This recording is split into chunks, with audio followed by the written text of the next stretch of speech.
Clobberin time!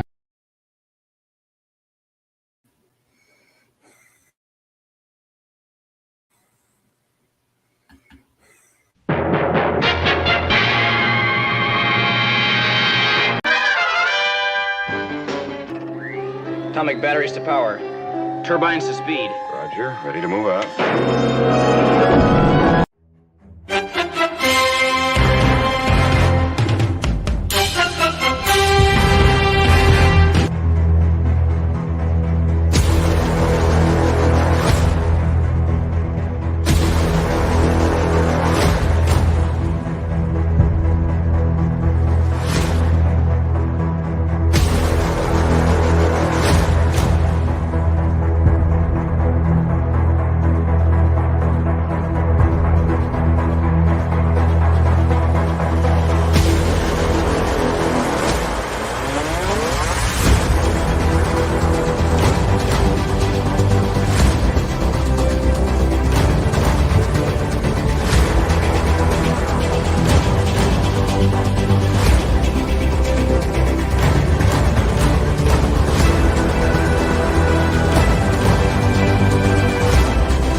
Clobberanimo!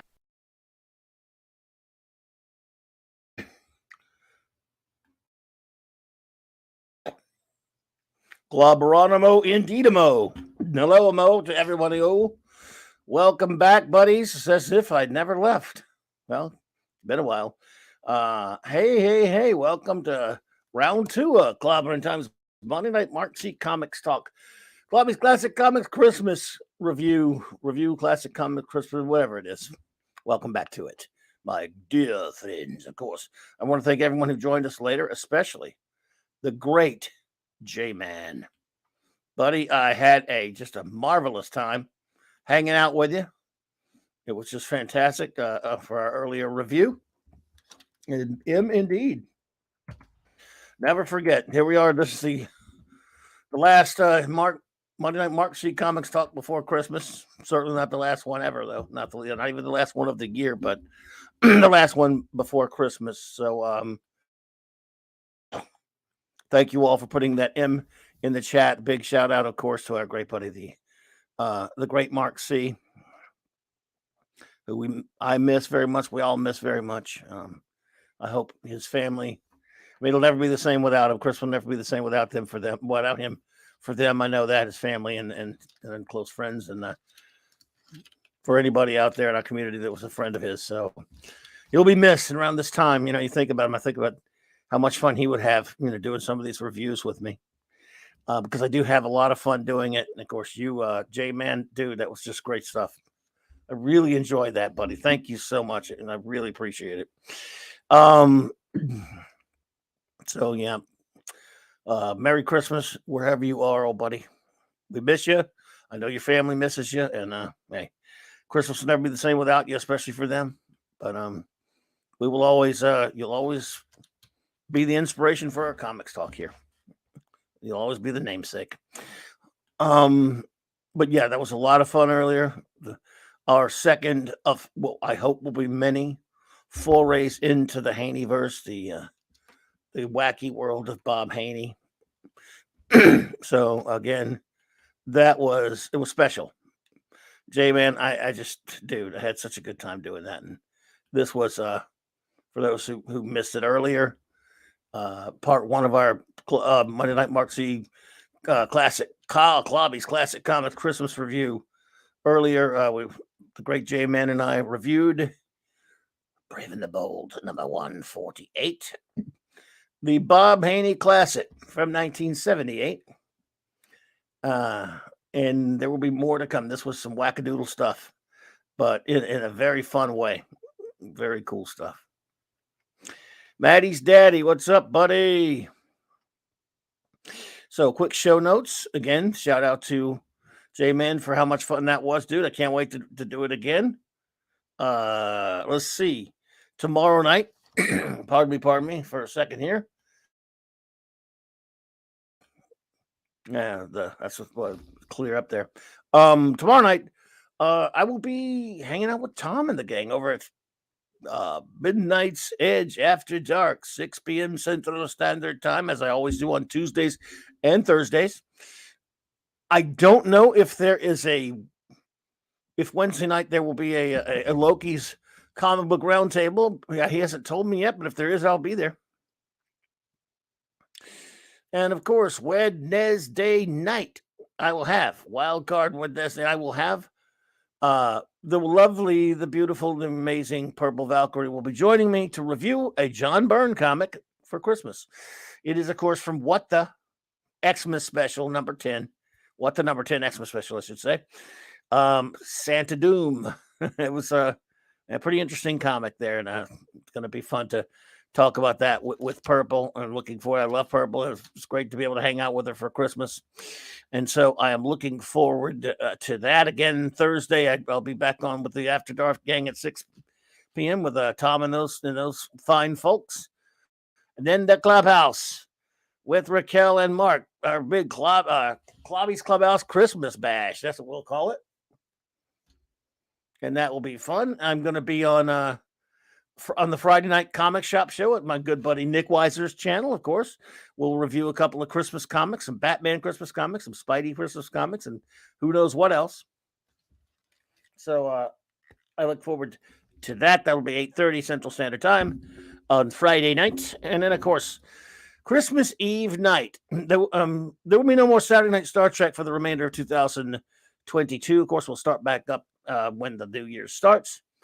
However, I will be here the next two Saturdays. Saturday, I'll be here Christmas Eve night, and I'll be here New Year's Eve night the following Saturday. So Christmas Eve night, it won't be Star Trek, but it'll be me just hanging out.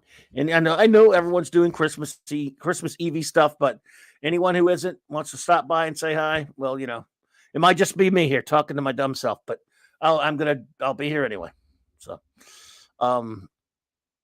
So that is about that. Let's see, some shout out time. Again, just so much. We always like to give our fantastic wrenches the shout out. I know my good buddy Eric K couldn't be here tonight, but still, shout out to the golden wrencher. The bronze wrencher. The great Eric K. Appreciate him. The great wrencher, vindicator wrencher of the North, Chris Persia. Buddy, I hope you're doing well. Great D. Bud Martin, wrencher of iron. Hey, my buddy, good to see you there, bro. Thank you so much. Hungry Boy, whether they're here or not, they all get the shout out. Hungry Boy, our Cleboni master and a great comic book artist. Hungry Boy gets the shout out. Lord Thoth was here earlier. Don't know if he's here now, but he always gets the shout out anyway. Our wrencher god, Lord Thoth Avon lives. Long live the Legion. J-Man, buddy, of course, the wrench without fear. And again, had a fantastic time. Just hanging with you there, buddy. So appreciate you. That old rascal Phantom outsider, the Phantom Wrench. Thank you, buddy. It's good to see you if you're out there, of course. And Steve and Kal-El, the Super Wrench. Hey, buddy.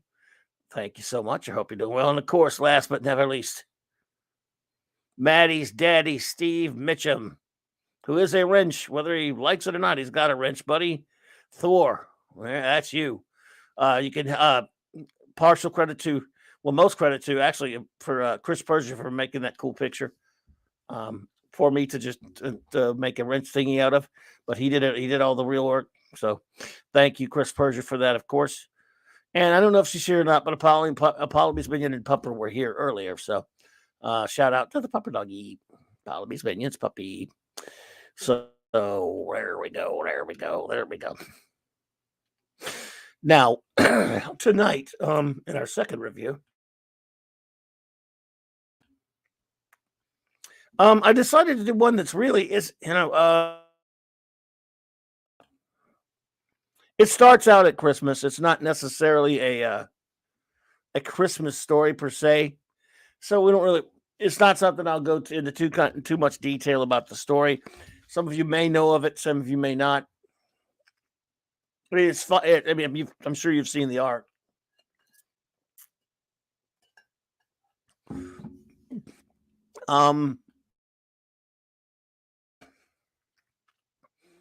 In a sense, it's not really a comic book. It is, but it isn't. I mean, what Alex Ross does, whether you like his work or not, he paints models. He does not. He's not a cartoonist in any sense, really. It's what he does. I mean, if you want to say it's splitting hairs, you can, but it's really like an illustrated story, if you know what those are. I'm sure. So it's not, sequential art, which comic book is. Comic books are. It's got in this. He doesn't. In fact, in this, they don't even make any pretense about it. They don't use word balloons like you do in like Russ uses in some of his other books. It is very much an illustrated story. It came in the large, almost tabloid size format. Hello there, Stuart Mitchell. Hey, good to see you, my friend. But I think it's a beautifully illustrated piece of work, and it is written. The script is by Paul Dini. And it does definitely. It does. I did Das Wolfen. Good to see you. It does definitely fit in some ways into the into the Christmas spirit, if you will. And we'll just go through it. It's not something I'm going to spend a lot of time on. But a Superman Peace on Earth. This came out in the early 2000s.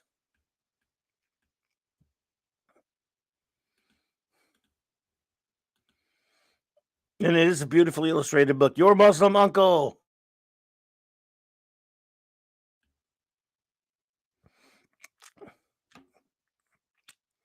Definitely starts out at Christmas and is Christmas in tone and in theme. Although it's a lot more to it than that. It's very weighty, you might say. Now they did 4 of these books. There was Superman Peace on Earth. There was Batman War on Crime. There was Shazam, The Power of Hope. Then there was Wonder Woman, the something of love or whatever. That's the one I don't think I ever read. I think I have it though. And they're good to varying degrees. They're interesting. Again, it's fun just looking at the pictures. So obviously, if you like his art, some people don't like his art, but I don't really I don't consider this to be a comic book, like I said.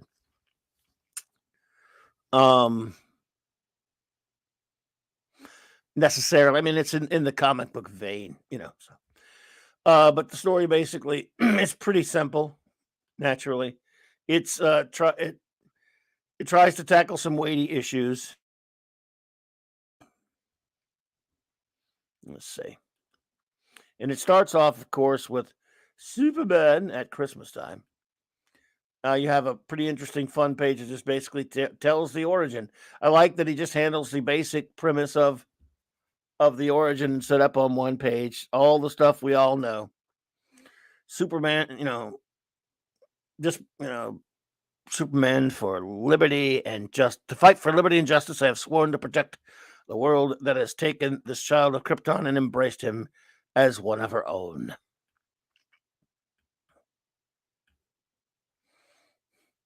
Now, one of the things I do like about this book is its commitment to being true to the spirit of Superman. Superman wants to help. I mean, this is a guy with God. Obviously, it's a story about a person with godlike powers to an extraordinary degree. Yes, he's an alien, but he's raised as a human. That's kind of that's one of the most important things about Superman. The very first superhero is not even human. But he is human as well. He's not human, but he is. I mean, he was raised like one of us. Can do things that no human can do. He's the best. Superman, and this is what really gets me. Something like this.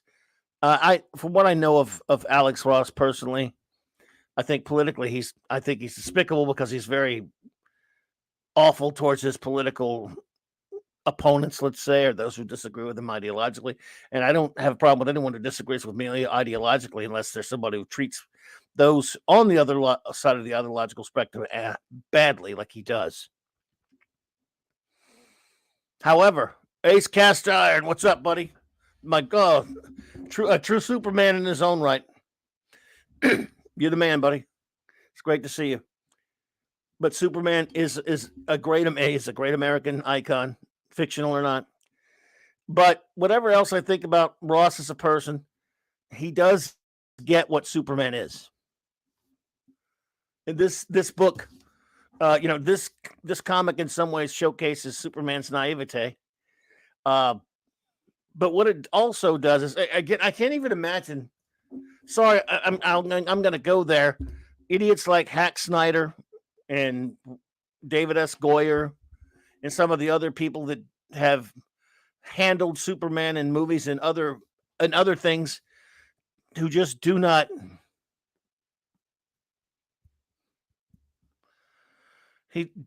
understand this character. Because Superman is not about his powers. It's not about having superpowers. Superman is about his ideals. It's about someone with those powers and yet adhering to great ideals. Superman is about selflessness. And in this story, as you can see, it opens up with on the Kent farm, and young Clark with learn about the things he's learned. He learns from Paul Kent. That's what makes Superman special. This is not stupid ass Snydery Paul Kent conspiracy theorist. This is the guy who raised the most powerful man in the world with ethics, with morality, with decency, not fear and fear mongering the way that moron, the Kevin Costner version from Man of Steel. He raised him to use his abilities to help people and be out there in the light of day. Claude Salling. Superman is day. There's a little bit of there's a bit from, I hate to keep harping on it, but from let's see, Bull versus Shite, BVS, where Facebook Luthor is talking about the oncoming fight between Mopey Man and Batfleck, crazy killer Batfleck Man. And he says something like the Dark Knight. He basically says the big battle is coming and blah, blah, blah, whatever. And he actually says the terms night and day. Superman, and that's the simplicity and the idiocy of Snyder and people that take on Superman who don't get it. He and Batman are night and day. Nah, it's more like in his case they were dull and gray. I mean, there was almost no difference between the two of them. So he made nothing in his movies just made a distinction between Batman and Superman. So the fight means nothing. One's just a mopey jerk off who feels like he's lumbered with superpowers and sees no joy in life. Where was the light? Where was the night? Where was the day about him? And Batman in there is just a crazy killer. So he didn't understand either character. He doesn't understand Batman. He doesn't understand Superman. And so there's no meaning when he puts them against each other. And the thing is, what he really doesn't understand is that while they have their differences, Batman and Superman are on the same side and they're friends. When I grew up, Batman and Superman were friends.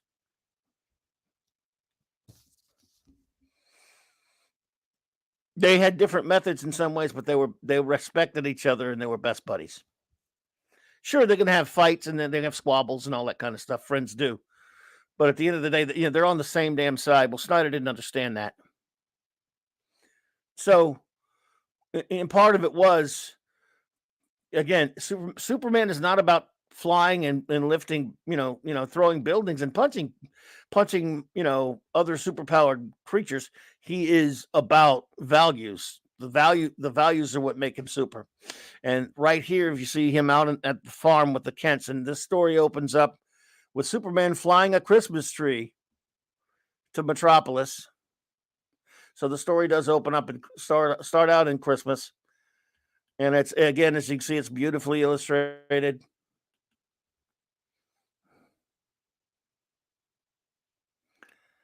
And Kal-El says, "Hey, Maddie's daddy." Kal-El says, "I'm pretty sure it wasn't just because they both had mothers who happened to be named Martha." Yeah. And initially their names, the names weren't Martha, but anyway, that's another long story. But anyway, so basically Superman is, again, he's not, there's the cynicism. Batman is cynical and is cynical for sure, but Superman's not. And when you put cynicism in there and nihilism, it just ruins the character. So Superman comes down. Superman is a part of everything. Superman likes for people to see him and to feel hope and inspiration. Superman's about inspiration. Then there's a scream of pain. He finds this young girl who's dying of starvation. Your main plot of this story is about Superman comes to realize world hunger. This whole story is about world hunger. Superman decides he wants to tackle world hunger. The story's not about fighting a supervillain or anything like that. Now, it is, like I said, this story, I don't agree with everything in it. I think it is pretty naive in some ways, but what's interesting about it is Superman learns lessons in this story. Paul Dini's a clever writer. Remember the absolutely ludicrous film Superman 4? And I love Christopher Reeve, you know that. That movie, Superman has the arrogance to think he could just tell the world to give up their nukes, their nuclear weapons. Nuclear vessels. And he just decides, hey, I'm deciding you can't have nuclear weapons anymore. And they all just acquiesce, and the governments of the world give them up to him. And by the end of the movie, because he didn't learn anything, they just ended up back with their weapons all over again. It was just a really terrible film, badly written. In this one, Superman becomes convinced, because I'm Superman, I can solve world hunger. I mean, I'm Superman, right? And there's an interesting lesson in this story where, of course, he finds the girl. It inspires him to want to bring food and to feed the people of the world. I mean, that's a noble sentiment. Who wouldn't want to do that? I mean, how many people have thought about, hello, Captain James T. Skywalker, how many people have thought about, yeah, if I had a genie that said a wish, I would wish that no one was starving. Well, that's, and then again, whatever you think of how naive Superman is here, that shows the goodness of Superman. And this comic is replete with examples of Superman saving people in different times, different problems. And look at it. Superman does it because he's Superman. He's not mopey and brooding about it like those scenes in Bitch versus Shite, Bull versus Shite, BVS, where he's, mopey man, and he's running around saving people, but he's all kind of like, oh man, this sucks. Superman does it because he cares. He says here, I look upon my powers as a gift, not mine alone, but for anyone who needs them. Does that sound like a Snyder? I'm sorry to keep using Snyder, but this is a guy that made a major motion picture with this character, wouldn't even use the name, and had no understanding of what the character is all about.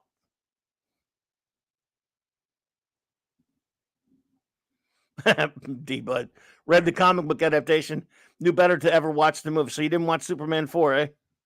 Yeah, I'm not. I read the novelization before it came out, and then went to the movie anyway, like a ninja. So here you have some more terrific. I mean, just phenomenal art. Over the years, I've helped as many people as I could. Again, what is interesting about this book is it shows its entire motivation, its entire story is not narcissism and nihilism like Man of Steel, about Superman being a crybaby about wham, wham, wham, I've got powers, oh, woe is me, I'm an outcast, and all this garbage. This story is all about Superman being selfless and helping others and wanting to help others. That's the entire motivation for the story.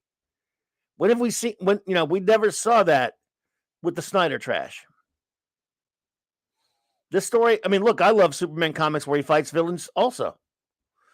But for once, this isn't a story where he's punching monsters or fighting Brainiac, which we would all like to see a good movie of that one day when we'll never get. We like all that stuff too, but the whole point is, hey Dave, what's up, man?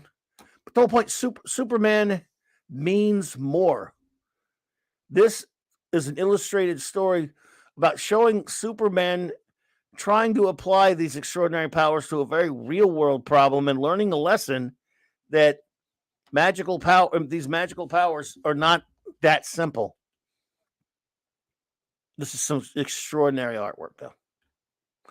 So Superman, similar to the way he does in Superman 4, goes before, I guess it's this World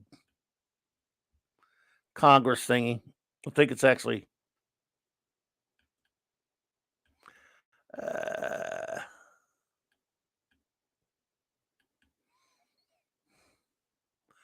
Congress. And he talks about wanting to solve world hunger, and they're all like, well, sure, dude. Yeah, but, we can't fly. It's all about you. So Superman gets a bunch of people to donate a lot of food. Farmers with all the surplus of stuff. Again, remember, this was written in the late 90s or early 2000s. It's very naive.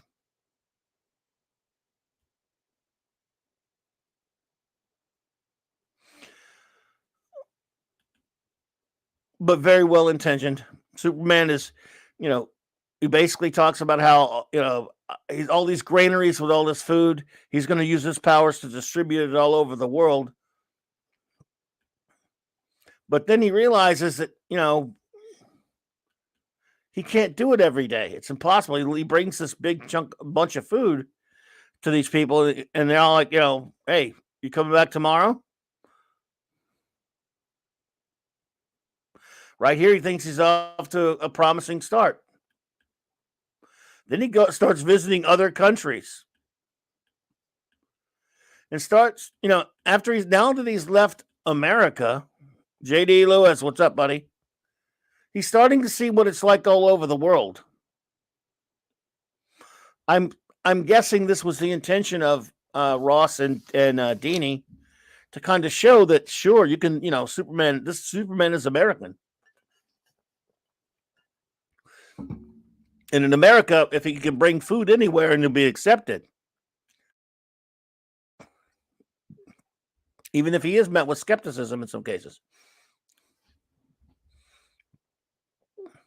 It's all too easy to look away, pretend the problem doesn't exist, or leave it to someone else to solve. But for today, at least, they will see that one person didn't look away. One person made the effort to act, and along with the day's food, gave them reason to keep hoping, keep trying. With every minute, I feel more sure I have made the right decision. Again, Superman being overly optimistic. You can say he's being naive. Superman is supposed to be somewhat naive sometimes. Superman is supposed to be overly optimistic. That's what the character is for. That's why he was created.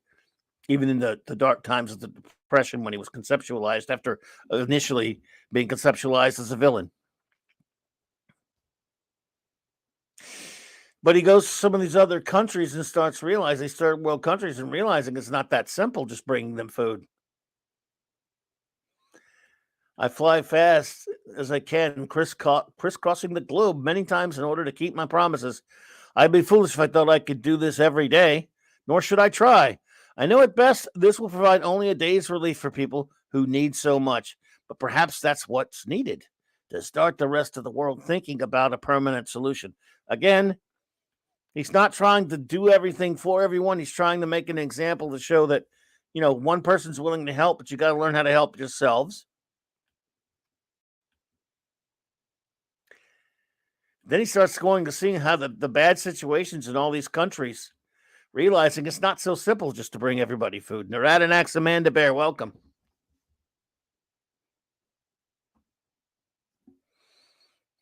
And Superman starts to realize this is more complicated.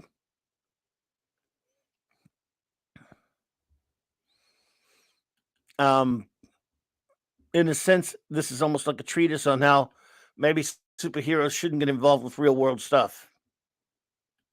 Fight supervillains and save people from outrageous stuff, as for as many disasters as you possibly can, and that's really mostly pretty much all you can do. Then Superman has a run in on this in this country with a dictator.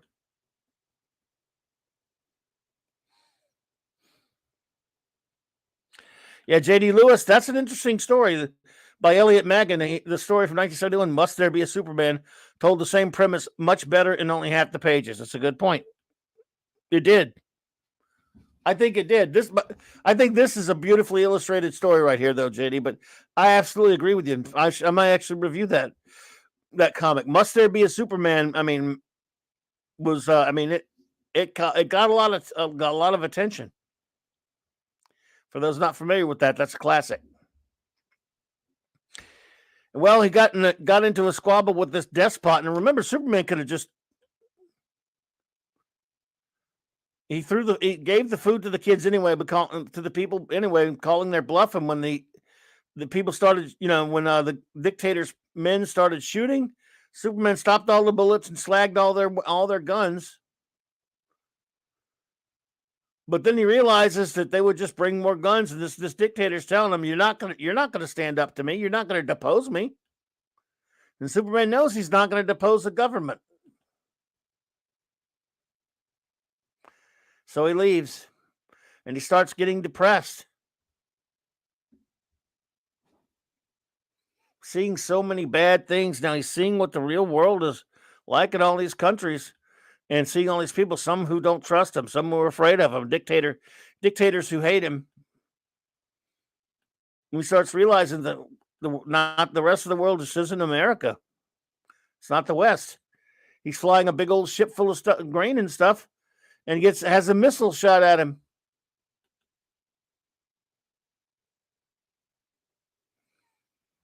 Blasted out of the sky. Now, it doesn't hurt Superman. But he starts to see the pettiness of the powerful, of people who wield power over others. Now, Superman could easily be dictator if he wants, but he decides, he can't do that.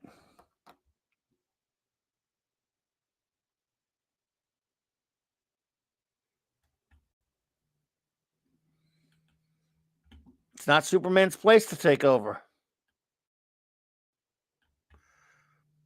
So by the end of the day, he's kind of discouraged.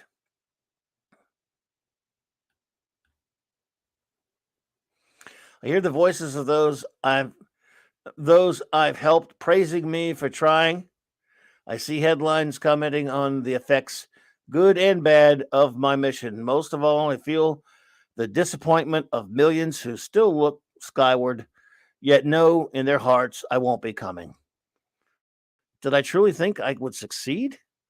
Knowing what I do of human nature, why would I believe everyone would willingly accept what I had to give? Then again, maybe I wasn't giving the right gift.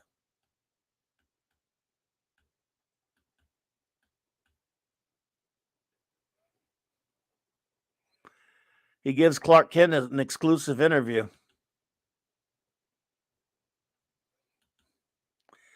Superman says these words to the people. As you know, I've always tried to provide comfort for those in want, pain, and fear. Many times I considered taking stronger action to help the world, but I realized such measures could be short sighted and disastrous. I tried to relieve world hunger, but I encountered heartbreaking poverty not only in the slums and the wastelands of the world, but within selfish men's souls. I now see them taking on I now see that taking on this responsibility was too ambitious for only one man, or for one man, even the Superman.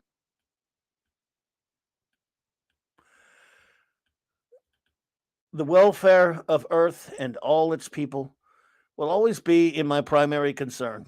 Will always be my primary concern. Excuse me.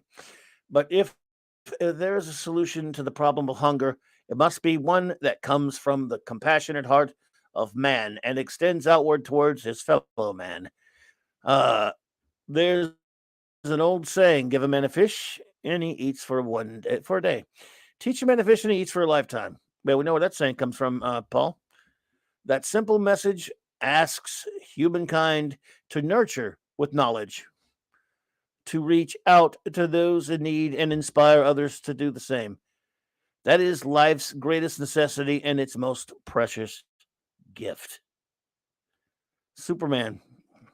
I ask everyone to share what they have with those who need it, their knowledge, their time, their generosity, especially with the young, for on them rests our future and all hope of true peace on earth.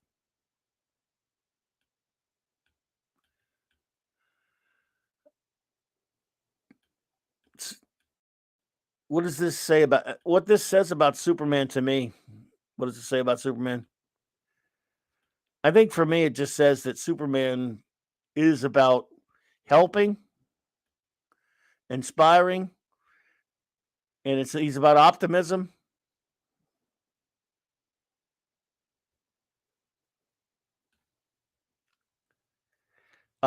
He's about saving people, and he shouldn't be about. Hey, Jim Largo, good to see you. He shouldn't be about just punching things.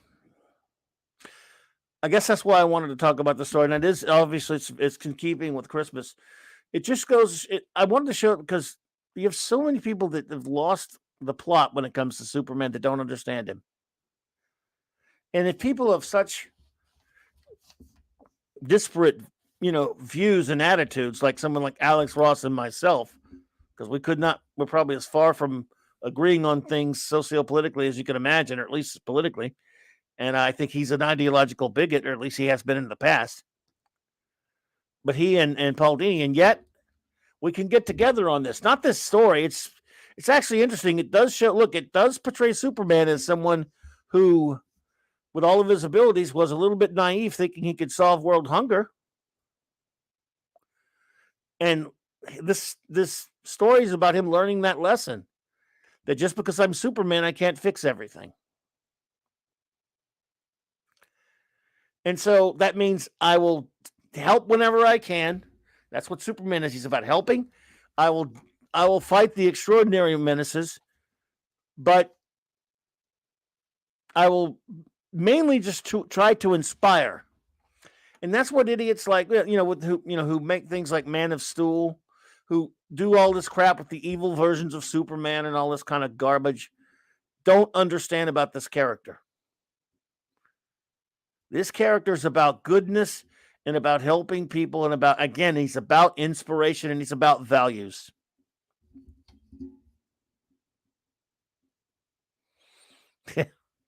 I hear you, Fanty. He's he's about living to a higher standard. And I don't want look, I don't want Hollywood anywhere near him. I mean, they're going to be there's going to be another movie we just learned, as you all know,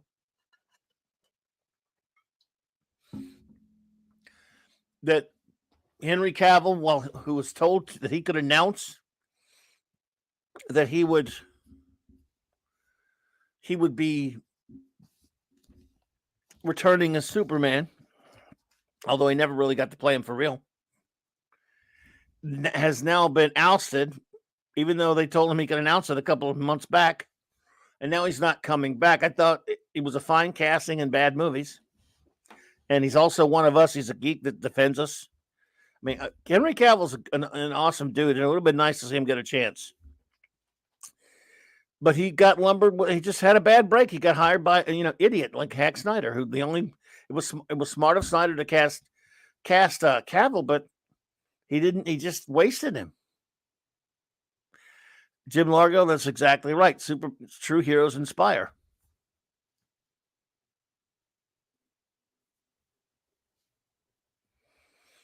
Neurotic Amanda Bear, that's probably true.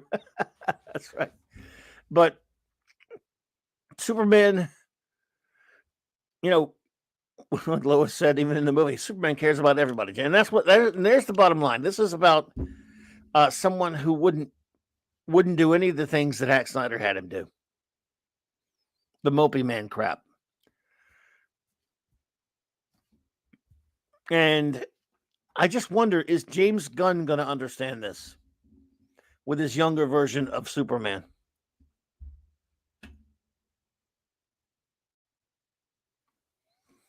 I have to wonder.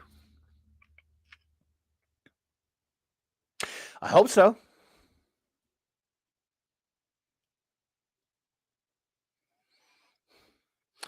I think that Phantom says, I think they wanted Cavill, but the finances made that impossible. Unfortunately, I think, however, if Warner starts making money, they could use Cavill as an older or two. I don't know. Phantom, they might. Look, all that's fine and good, but don't tell the guy he can play it and then back out 2 months later. How about, but he was told, he maintains he was told that he could say it, announce it, so I just don't like the way they handled it. I really like the guy. I just don't like the movies he was in, but what are you gonna do? What are you gonna do? That's just the way it goes. But this story, the story is, again, the other ones are pretty good too. And then again, the one Shazam Power of Hope is pretty interesting as well.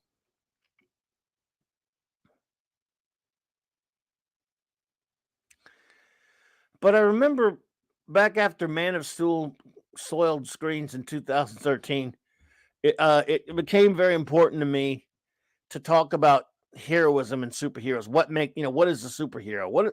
What is a hero? And why is it important for Superman to be a hero instead of just a power? Because I'm going to tell you, look, I can't tell you how many times back around 2012 and 13 and 14, back when we were leading up to the time of the release of Man of Steel, and then later after it came out, I saw a number of people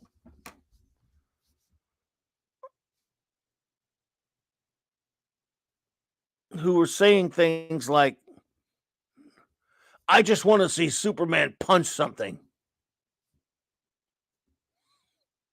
That was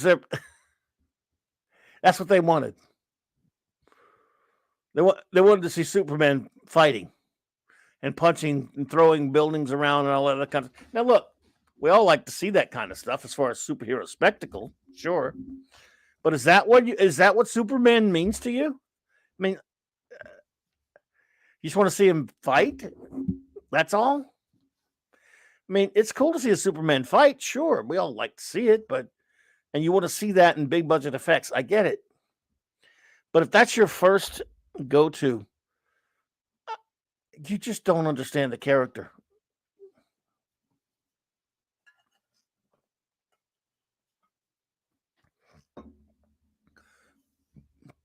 And these edgelord cultists who only care about seeing Superman commit violence. Hey, Oliver Belamonte, that just whatever. I saw that a lot. They're just like, yeah, you guys really are Superman fans, all right? I mean, just you can see that with any other freaking character. Go look. They could just go read Invincible.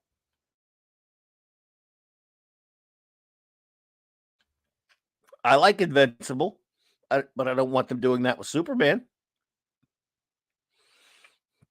Oliver Belamonte says, With Henry Cavill no longer playing Superman, social media groupies are pointing the blame at James Gunn. Now, Fire James Gunn comes out as they plan to boycott Marvel's Guardians of the Galaxy 3.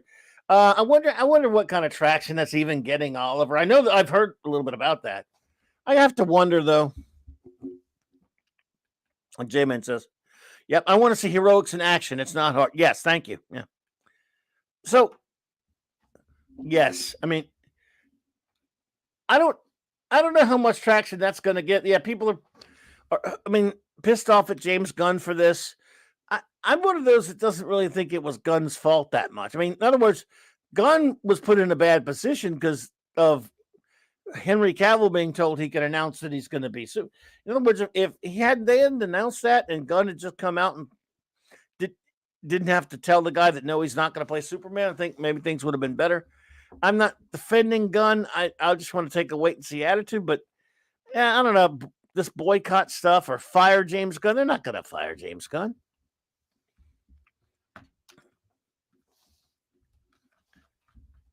They hired him. So these people trying to just need to look. If you don't boycott Guardians of the Galaxy, what is? Shut up. They're so silly with that stuff. But you're right, Oliver. There are always going to be people like that. Yep, Kal-El, that's right. They got their wish. He punched his way through Metropolis and destroyed most of it in that movie. Yeah, he just punched. They got their punches. And that's why Man of Steel was basically just disaster porn. Basically. We like those scenes of destruction, but supply has never been high. Yeah. The One Punch Man comic book is great at this, at least compared to Superman or DB. I gotcha. We all like action and stuff and violence, of course, but I mean, that's not what Superman's about.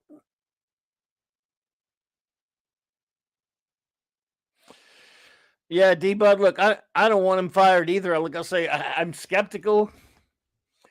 I can see being skeptical of Gunn because, I mean, when has he ever done anything even halfway remotely serious? It's all goofy, guffaw, laugh stuff. I don't really need Superman to be a quirky joke fest the whole time. J-Man says, the Snyder bots are not Superman fans. No, they're not. Are you a Superman fan or a Snyder fan? If you only like hacks and Superman, then you don't like Superman. No, because he's not. Superman has nothing. I mean, they only even use the word Superman twice in Man of Steel, and I don't know how much they use it in Bitch versus Shite, but it really doesn't matter. No, if that's not Superman, and they're Snyder fans. They're not Superman fans because they have no understanding of the character. None. I bet none of them have read Superman Peace on Earth either. I don't know how many people you think who are these Snyder bots have read this. Or even what's that story that Superman versus the Elite is based on? What's so funny about Truth, Justice, and the American Way? That was, none of them have ever read that probably. So, yeah.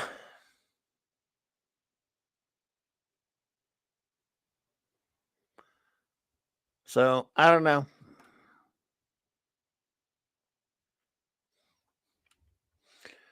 I do not know. I just... We'll see what they do with him.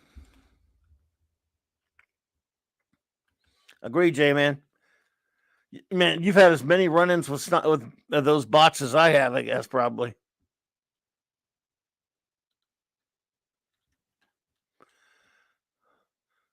Earth B is calling. All right, J-Man, buddy, have a good night, man. I hope I see you before Christmas, but if I don't, Merry Christmas to you and yours, sir.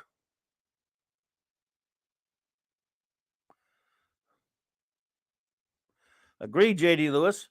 The Snyder Super Mopey Man films are for people who hate Superman, pure and simple. It's absolutely right. They have no respect for him.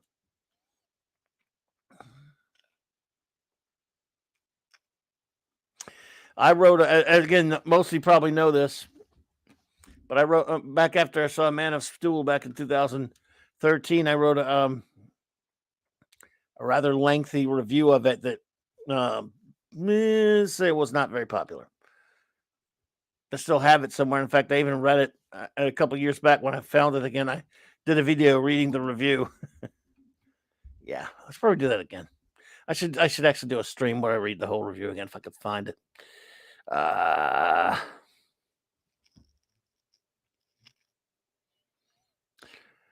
Yes, I agree with that, Captain James T. Skywalker, that there's scenes as bad as Justice League is, because it's still stupid.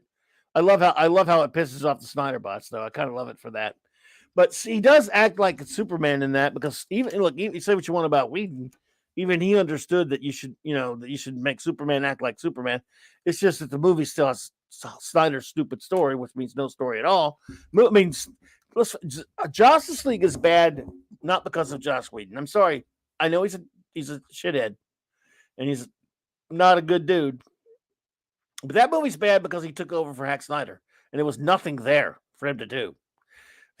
All he managed to do was chop a bunch of stupid shit and tried to make the movie a bit lighter in tone so it would feel more like a superhero movie. And that's all he could do. The movie had no story to begin with. If you doubt me, watch that bloated piece of shit called the Snyder Cut, which is trash. And it's 40 hours of monotonous garbage with no story. All Whedon did was chop a bunch of shit out of there and made it shorter, and it still makes no sense. And he lightened the tone by changing a few things here and there. But it's no good either way. They're both garbage. But at least some of the characters act more like superheroes than punks. Stephen M. Khalil says, I have no doubt that those responsible for the Snyderverse Superman did read Superman Peace on Earth and then decided to do exact opposite of that story. Yeah, exactly. They don't care. Well, look, again, it's not just Snyder, it's that idiot Goyer, and I guess Chris Terrio and whoever else was involved with all of it, but yeah, it's just, hey, Henry Cavill, he's read more Superman than any of those people. Because I know he talked about reading a bunch of different Superman stories when he got the role. And he probably read some before. I don't know if he'd ever read anything of the character before or not, but I know he was a geek and still is a geek. And I think since he's a smart guy, after he probably looked at a lot of the complaints that people had about those movies and realized that people had a point. Those of us who were complaining about how horribly the character was portrayed in the Snyder trash, and how un-Superman he is. He's a smart dude. I think Cavill, I don't know this. How would I know this? But I have a suspicion Cavill saw a lot of those, or has read a lot of those criticisms about what Snyder did and sort of agrees with it because he's talked the way things he said.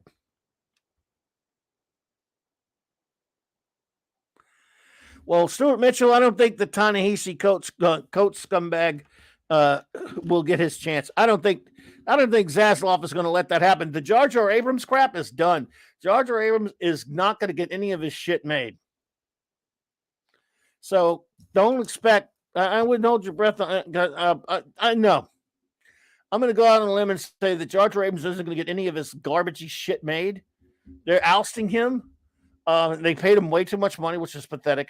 He's not going to get that Ta-Nehisi Coates trash made. So, whatever you think about Zaslav, and I don't have anything for him one way or the other. He has said a couple of things about how he does not, or he says we haven't made a Superman movie in 16 years, whatever it was, or a long time. I don't think he wants anything to do with this crap. I'm not saying he's the brightest, the sharpest knife in the drawer. I mean, I don't know.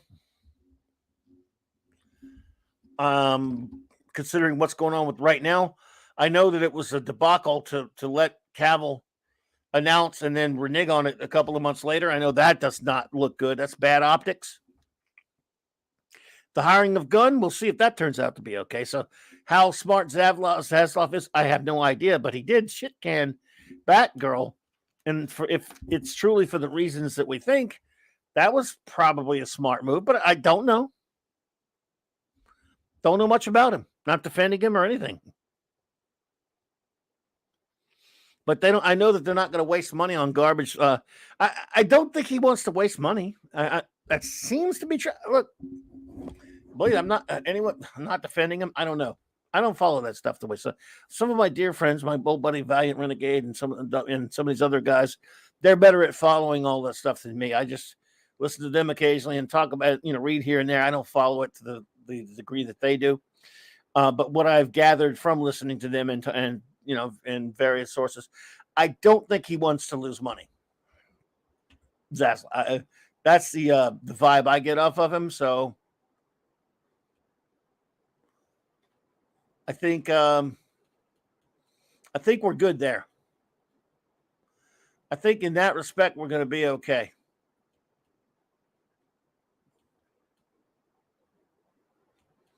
I sure hope so.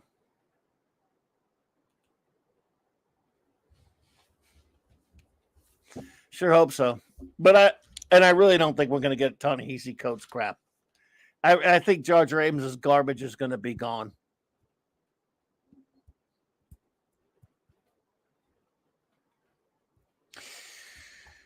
Matty Zeddy says, my take on Gunn is he's a huge make. Yeah. I think egomaniac, probably. Well, I mean, he's in Hollywood, isn't he? Probably so, buddy. That's that's quite likely. I think he's talented. He can make interesting and fun movies and pretty messed up stuff as well.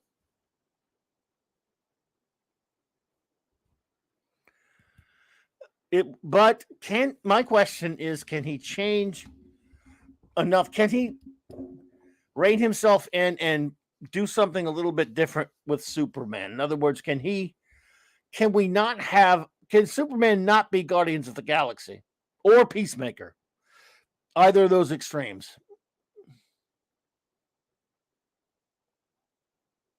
Exactly, JD. Never. Jar Jar Abrams crap's done at Warner.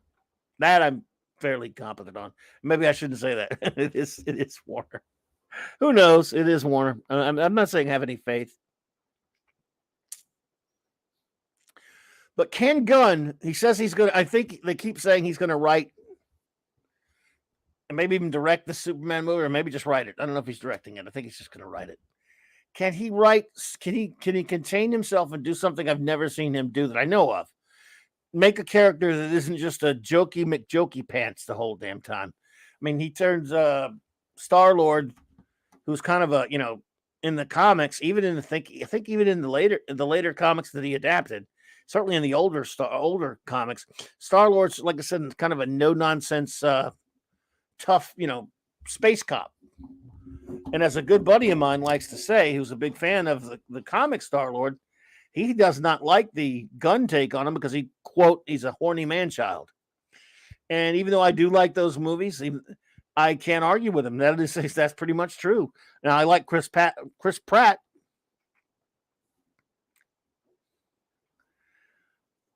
And I find those movies entertaining, but that's certainly not the comic book Star-Lord that I know of. And I didn't read that last iteration from the 2000s or mid 2000s that the Gunn characters are loosely based upon. However, I did know the older Star-Lord, and then he's not just, that's not really. The Chris Pratt version's just, ugh. I mean, he's funny. It's funny for the movies, but I can understand how a hardcore fan would not want to see that. Keely Chow, roll tide. What's up, dude? Good to see you. So, yeah, not much, Keely. Keely just reviewed a little comic there, and we're just hanging out, just talking about. I don't know. Right now, we're talking about Superman. So my question is: will Gunn be able to do something that to my knowledge, I've never seen him do?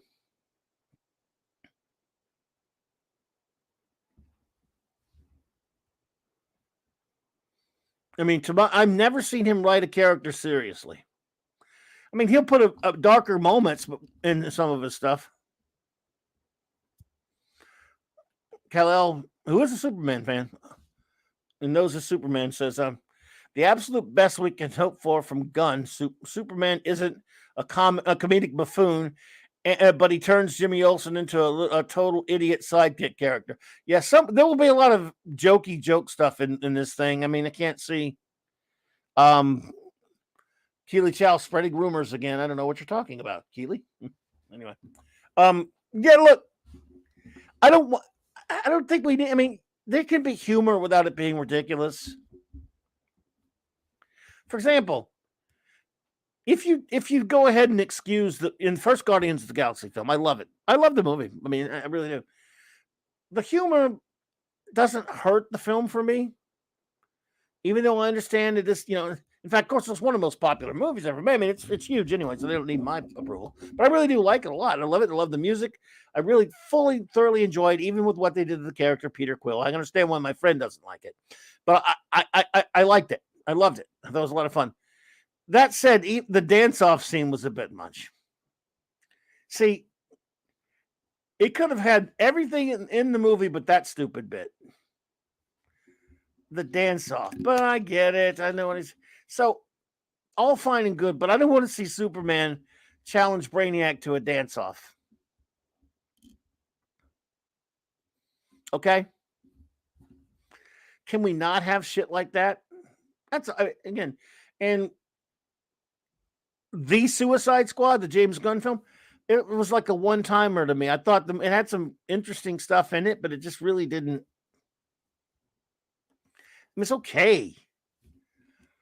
But, and Peacemaker, like I said, it is funny, but every time I watch it, I feel like I have to take like 5 showers. I mean, it's disturbing stuff. It's messed up, but it's okay. It's a funny show. I mean, I have to admit, if something's funny, it's funny, and it is.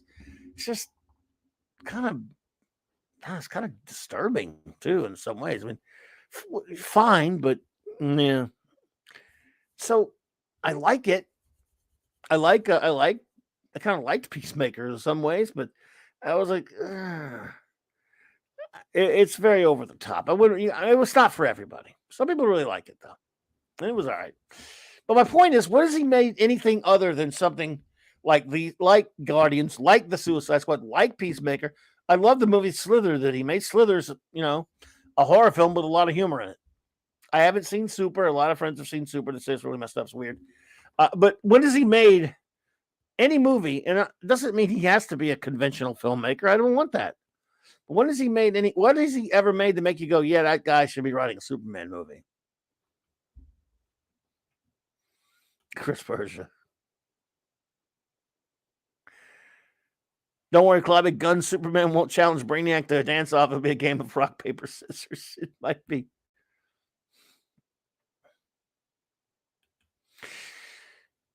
If they go with an early Superman career, I'm hoping for Superboy's older brother, which ends with the intro of the Legion, a la how they called Clark's Superboy group shot at end as well. Oh, in as you're right up to a point.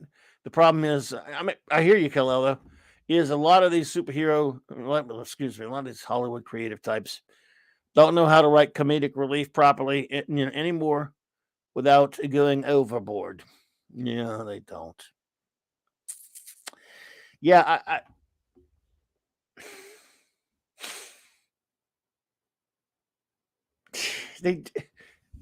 I don't know, man. You're right. There's so much stupid shite. In I loved Infinity War, for example, but the one they had some quippy humor stuff in that when you were with the Guardians, but it's not. It's okay. It's mildly amusing. Then you get, I mean, the character Peter Quill. They just don't. I don't understand. They just can't get him right, because then you get the scene when he knows better than to attack Dark Side. I always like to call him Dark Side. Kidding, I know it's Thanos. Dark Thanos side. When he attacks Thanos, and he knows that Thanos, it was the wrong time to do it because he ruined. He caused all that problem. He helped him get away. In other words, and he helped destroy the universe. Stuff like that. It's like, That's you should have found another way to write that. Don't let it was just really bad. I agree, Steve. Humor should be used to break the tension, not action to break up the hijinks. Yeah.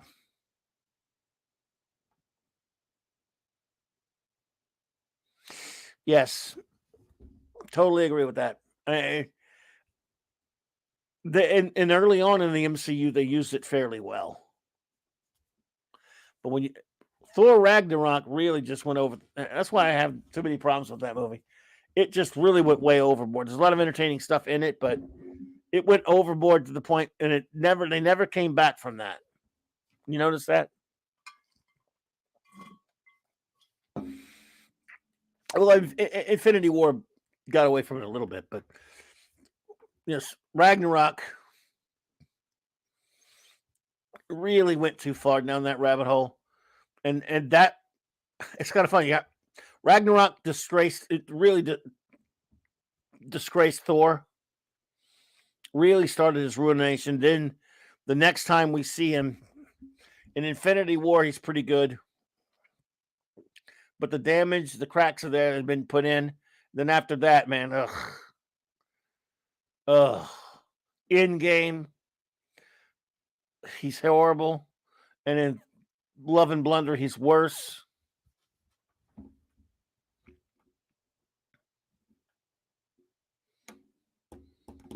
I understand what you're saying, Captain James T. Skywalker. Guess we got to be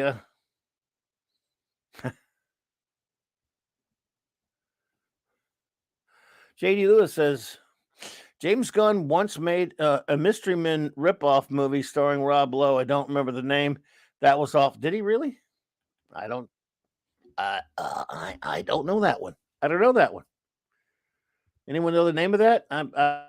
Someone will know it. Well, I've never heard of it. Never heard of it. Well, I did not know that. So crazy. What are you gonna do? So, like I said, this was a fun. Again, I knew it was gonna be a short review of this one, but it was so much fun reviewing that comic earlier with J-Man. That Brave and the Bold. That was fantastic. So I appreciate everybody hanging out for that one. We'll do more of those, but I might eventually review the other books in this series. Like I said, this is Superman Peace on Earth. There was Batman War on Crime and Shazam Power of Hope and Wonder Woman was Something of Love, which I have, and I don't know if I've ever read that one, but I've read the other ones. They're big tabloid-sized books, and of course, they're probably hard. I think there are hardcovers of them now out there somewhere. Maybe a compilation with all of them in there. Oh, and then there was the other ones, JLA Secret Origins, which was interesting. But this was the most Christmassy of them all. So there's the fun in there. But so did anyone else? Has anyone else but me read this? Anyone else buy this book? Does anyone else have it? The Specials. Okay. I've never heard it. Never heard of it. The Specials came out in 2000. It was meh. Basically, they had no effect budget, so it was heroes sitting around being snarky. It was interesting, says Fanty. Okay. Gotcha. I'm not even sure if I've ever even heard of that. Doesn't sound. Maybe, but I don't know. Well, there you go. And James Gunn made that, huh? Well, like I said, I liked Slither by James Gunn. That was cool. Phantom Outsider has it on DVD. Yeah, there you go. Yeah, well, that's cool. I guess I should probably review more. I don't know, find a way to review some more Christmas comics before Christmas. Well, we only got 1 week. I think I got that other one on Wednesday night that maybe I'll want to get in. I can squeeze in, but who knows? Certainly have 3 shows till Christmas dawn. Oh dear. Oh dear. Well, what are you gonna do? It was Rob Lowe and Jamie Kennedy who was Oh, okay, gotcha. Oh yeah, Captain James. Yep, cool. Well, they're pretty nice stuff. They're nice books. I like them. So yeah, peace on earth, goodwill towards men. Anybody in here have any favorite Christmas comics that they like? If you do, if you could name one, we're gonna be, because on Nick's show Friday night, we're all gonna review some more. When you go down that rabbit hole, I can tell you there are a lot of them. A lot of them. I mean, it's just, whew, good Lord. Which makes sense. It's tough to choose from, though. They have so many different great stories. In fact, we might take a look at some here, or like as far as referencing some of them. Let's see. Specials were the 6th and 7th best hero group in a world where heroes were going after core sponsorships. Oh, I got you. It sounds Deanie-tastic. Yeah. Or Guntastic, maybe. But I think Paul Dini there for a minute. Yes, it's Guntastic, right? Let's see. Batman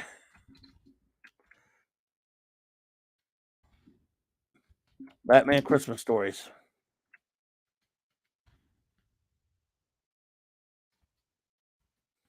How about Batman Christmas Stories? No. How about Batman Christmas Stories? Nope. How about Batman Christmas Stories? There we go.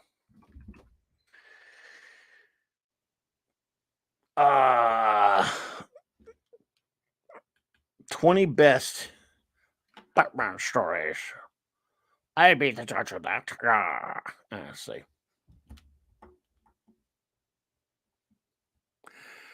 Gunn made a parody to his own decade later titled Super. Yeah, he made a movie called Super, yeah. I have not seen it. Death Ray, what's up, dude?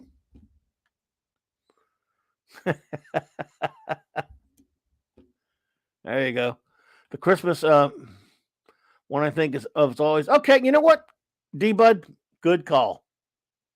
Instead of that, let's just pick at random a Christmas comic for us all to look at now, and D-Bud has nailed it.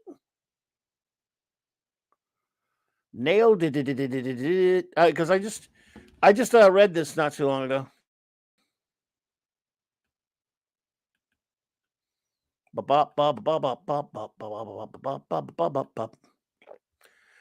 Marvel Team Up #1 is a Christmas comic, folks.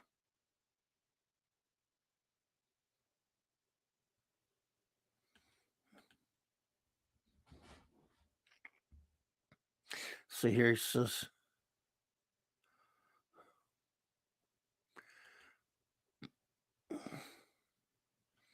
Marvel Team Up #1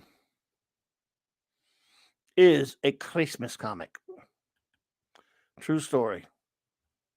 And I just read this recently. Well, maybe within the last year, anyway.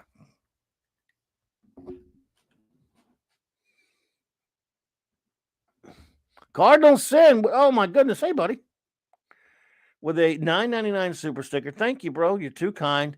Everybody, shout out to Cardinal Sin. Thank you so much, my friend. I hope you're doing well. What's up, Cardi? You doing all right tonight?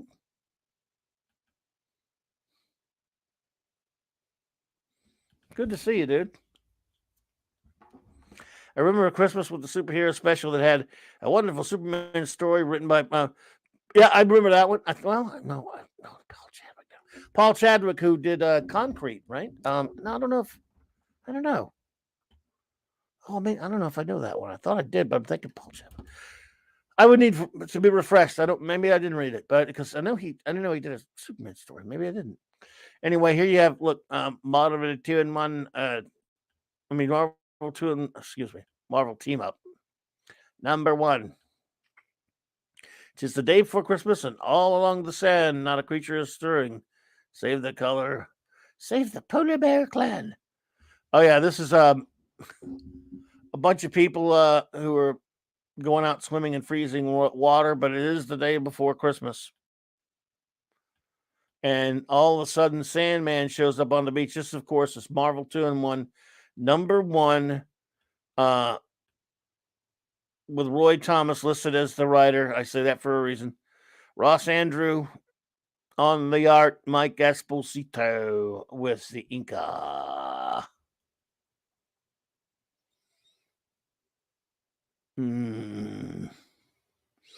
What you say there, Gil? I hope you're doing well, buddy. So, have yourself a Sandman Little Christmas is the title of this story. Yes, just when you thought it was safe to go back in the ice water. So anyway, this title, Marvel Team Up, when they initially started it, they didn't know what they wanted to do with it. They wanted it to be Spider-Man 1 week, and first it was the first 2 part of Spidey and the Torch, and then they used to share this comic for a while.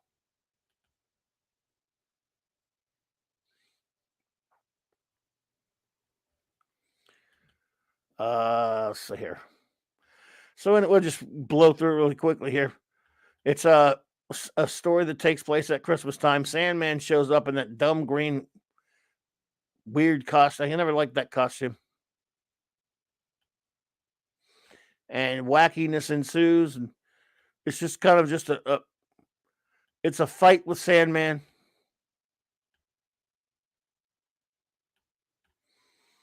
And then Spidey goes to the Baxter building,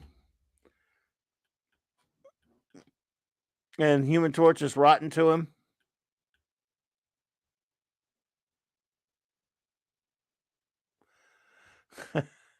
Because he's got girl problems. He tells him the Sandman's back in town. The Sandman, what are you doing here? Why aren't you? Whoa, fella, he's not my responsibility. Just try to clue you in. So Spidey wants nothing to do with the Sandman. He's going to push it off on the FF. Look at that 70s getup Johnny Storm's wearing. Look at that. Look what Johnny's wearing. Wow.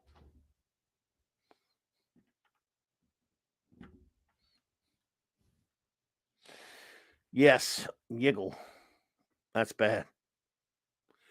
So, Spidey and Torch, one of my favorite friendships in comics, really. But they were not nice to each other very often.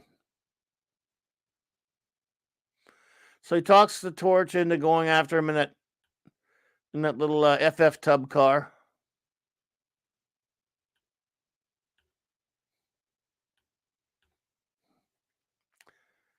And as you can see here, blah, blah, blah. They go after him. I can't stand that. I hated that Sandman costume. Anybody else hate that Sandman costume?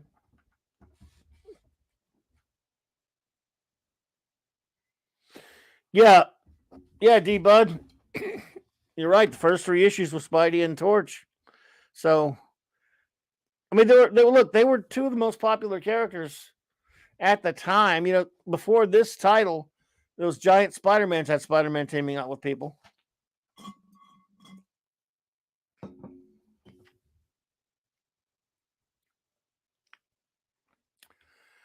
Did Spider-Man have anything to do with the Fantastic Four ever? He was he was friends with him. Cardinal. Spidey was, antagonistic with him sometimes, but he tried to join early on and couldn't, and they even did a what if where he did, but he was friendly and chummy with he had an antagonistic but French kind of a interesting friendship with Johnny Storm because they were relatively the same age. So yeah, Spider-Man, hung out with the FF and he teamed up with him every now and then. Yeah, absolutely. And he was friendly with him. Later, they became really, really, really good, close. But early on, in my time, they were antagonistic but friendly at times.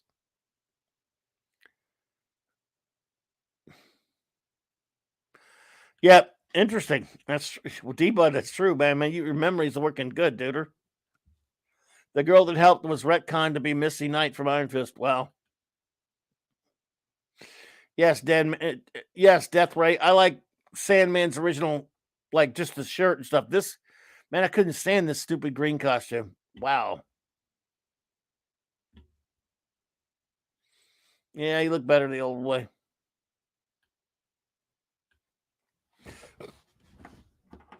So it's really just kind of a fight, but there's more to it than that later. Or Sandman is I mean, it's pretty powerful.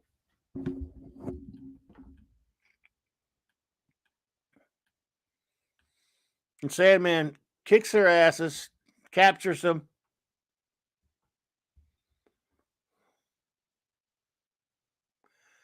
and throws them in the water. Merry Christmas, suckers. Yeah, Flint Marko, before he became the thoughtful, introspective Sandman.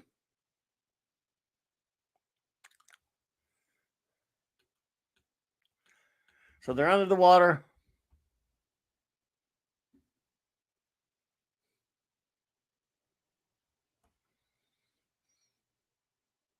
In spite of the only bit of the torch that's not wet is his face.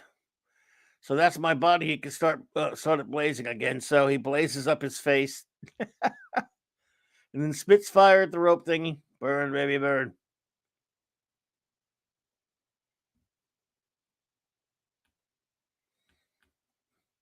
Wackiness ensues. Not my favorite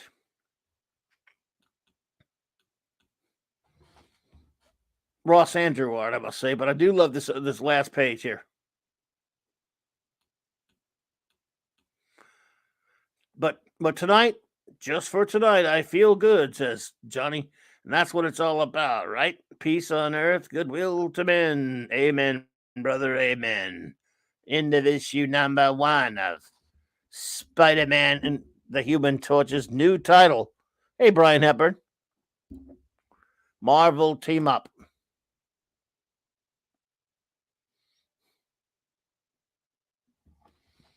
Yeah. An Incredible Hulk comic cover that said "Cancel Christmas," according to Cardinal Sin. Really? Wow. Could be. Doesn't ring a bell, but it could be one. That could be one and data. Yeah.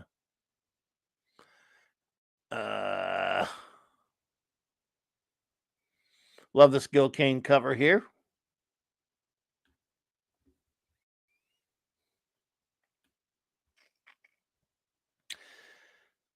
This time, Jerry Conway, Ross Andrew, Jim Mooney.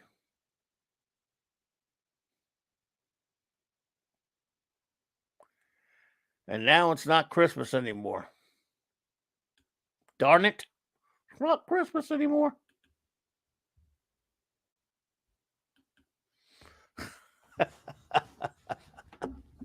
Oh, dear, oh, dear. Well, what are you going to do?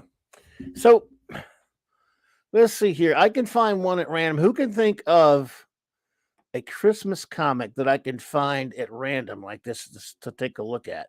That might be fun. That costume was a rare misstep by the great. Yeah. Yeah, JD, yeah, I didn't like that costume too much.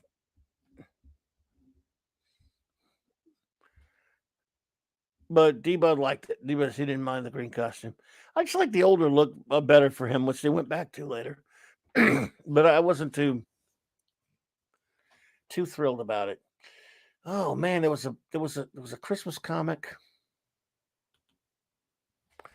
and now I can't remember which one it was that I wanted to find. What was that issue? Damn it.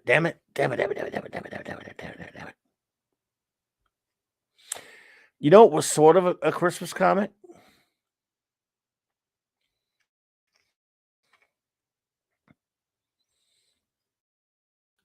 You know what Christmas of a comic?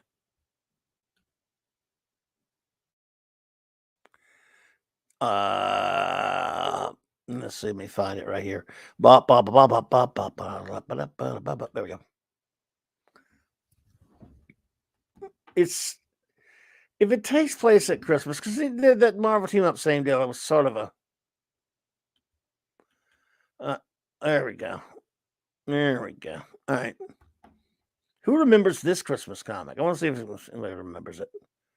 Marvel Comics Group, Merry Christmas. Here we go.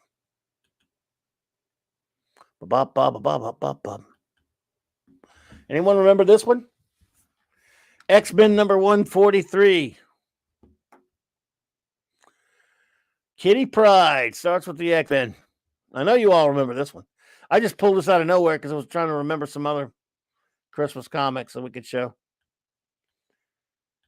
Kitty Pryde fights an alien.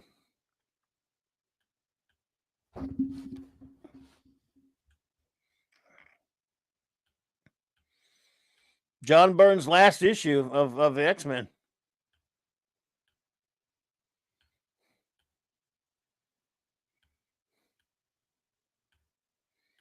Dimmer. 'Twas the night before Christmas, and all through the house the X-Men are stirring. Yes, sir.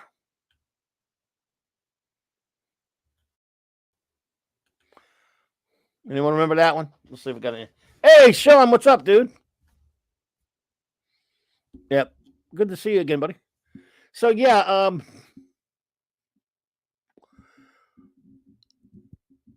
this was a pretty good one. Again, I remember buying this when it came out. This was the very last Byrne issue. JD Lewis, you got one? Oh, good. I'll look for that one. Oh yeah, I remember that one.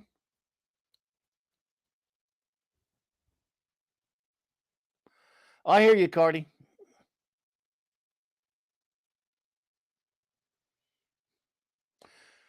D-Bud says that was the last great X-Men comic in my book. Once Byrne left, Claremont went all dark and depressing with it. Yeah. You notice this was when, at this point, Claremont and Byrne were getting co-plotter credit. This one's a gooder.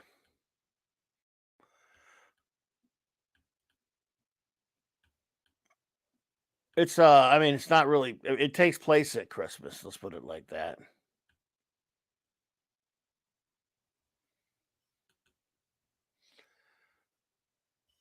Let's see here. Just arrived. Have you mentioned the wacky Marvel 2-in-1 number 8? Ghost Rider and Thing become wise men. Oh yeah, you know what? I haven't. That's a good one. Thank you. I'll look for that one right now. Good call. Good call. Let me go take a look here. I like the suggestions, and I'll let's see.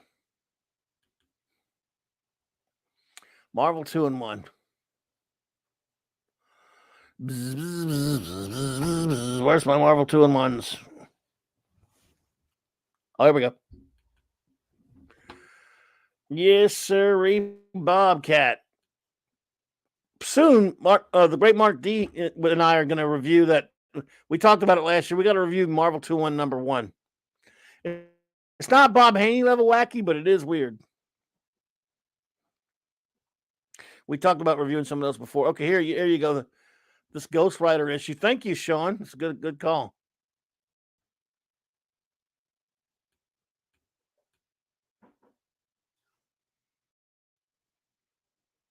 Silent Night, Deadly Night.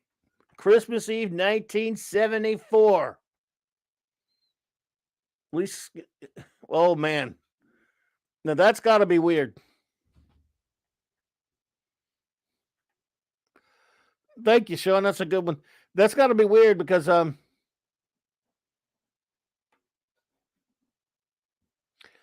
hear you, JD. Because it's by Steve Gerber. And he wrote, he's not Bob Haney weird. Oh, you got the issue number 1? That's cool, JD. Don't worry about that. That's cool. No problem. It's cool, man. You're good. But yeah, there you go. This is they become wise men and meet Jesus. Jesus H. Oh wow. Oh, there he is. There's a Ghost Rider. Man, I got to read this. I don't think I've read this. If I read it at all, it's been so long I don't remember it. Sal Buscema, not at his best.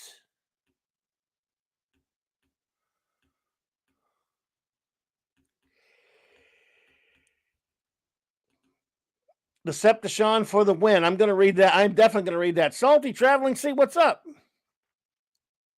How you doing? Good to see you there.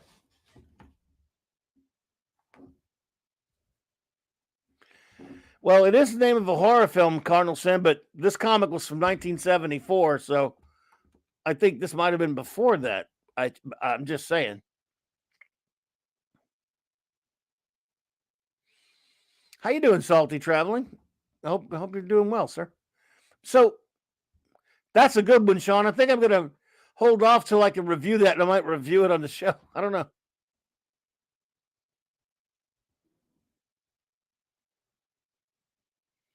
Oh, I've read it, D-Bud. I just don't remember it. It's been so long. I'll tell you. Well, yeah, I've had a spontaneity read here, I guess. Let's see here. We'll cliff notes it here. Oh, story opens up. There you go. It's Marvel 2-in-1. Silent Night, Deadly Night. Number 8. Some of these scans on these suckers. Stan Lee presents nothing, but he's got his name on it. The Thing and Ghost Rider together. Writers Steve Gerber, Sal Buscema, and Mike Esposito, artists. Charlotte Jeter and George Russo's letter and colorist Len Wein, the young editor.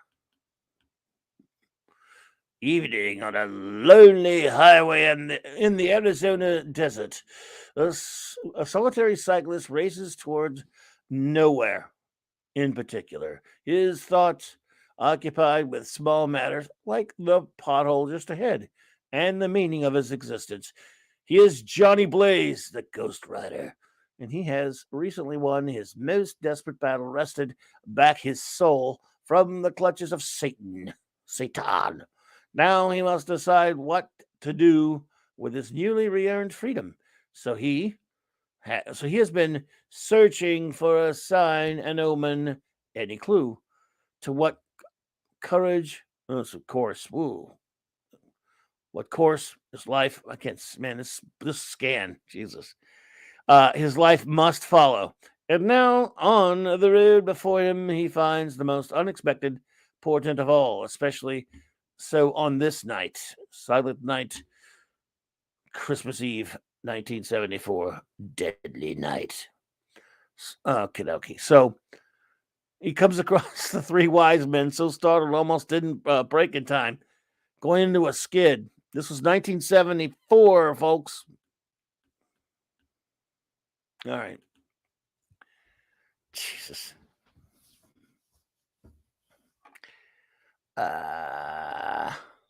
Weird.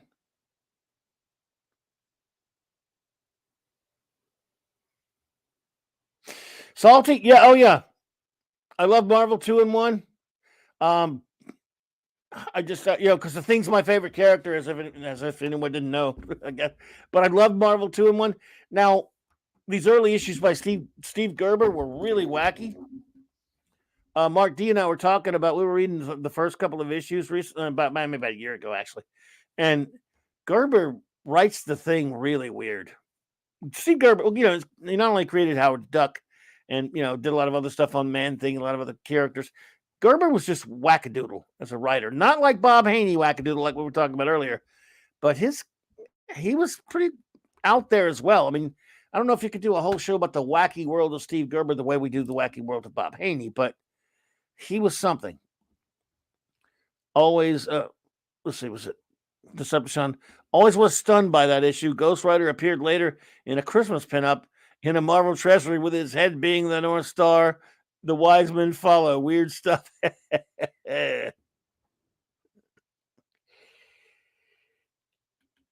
J.D. Lewis, I love Sal Buscema. On this series, on this book, sometimes it was Rust. This is very Rust work, it looks like.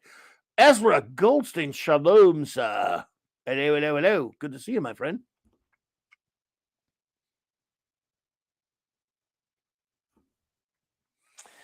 Let me see, y'all.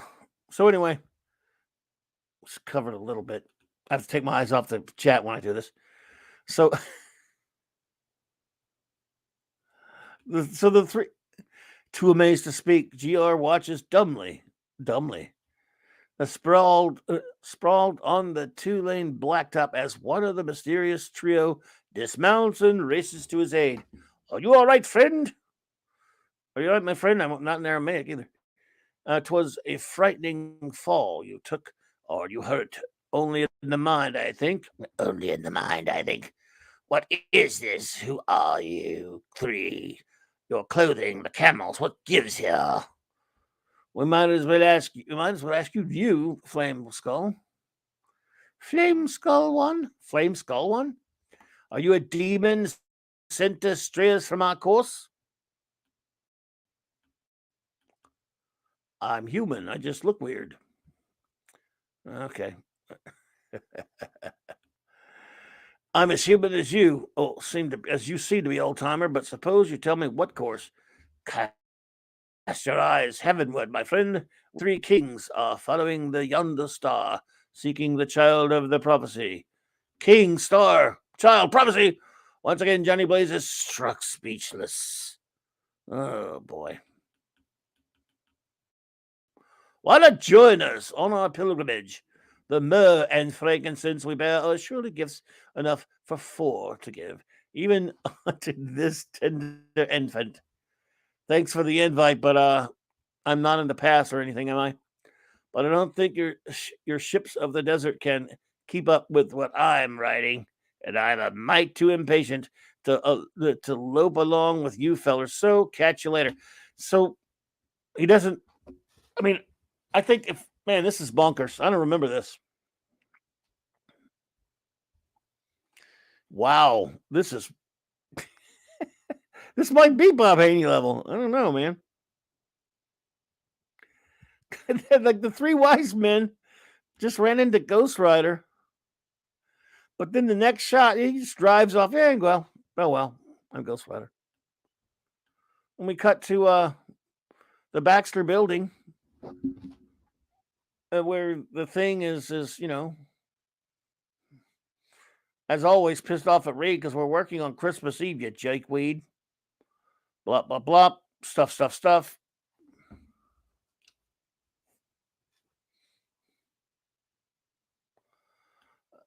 He's making Ben move stuff because he has Ben is always his forklift. He's always Reed's forklift. He just needs stuff lifted. Just get Ben to do it. Crazy.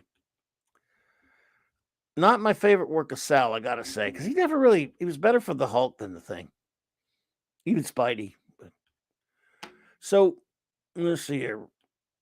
I haven't read this so long, so I'm just going to flip it real quick. We're in the Baxter building.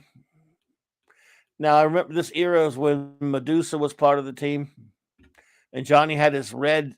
Am I the only one that likes Johnny's red outfit? Red Human Torch outfit? Let me see if I'm the only one.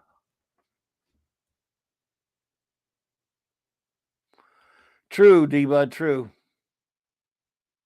So, am I all right? D-Bud, Fanty, am I the only one that liked Johnny's red outfit? I don't know. I thought it was cool. Well, remember this era. Rich Buckler on the regular FF series. I don't know. Hey, it's Merry Xmas again, like we were talking about earlier. Yikes. All right, so yeah.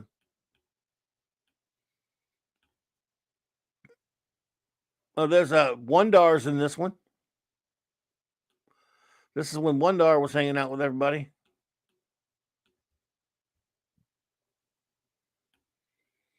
Gerber never got to do what he wanted to do with Wondar. Well, I mean, because he left. So Ghost Rider's riding around. There you go. Ghost Rider's in Jesus' time. Yeah, this deserves further scrutiny.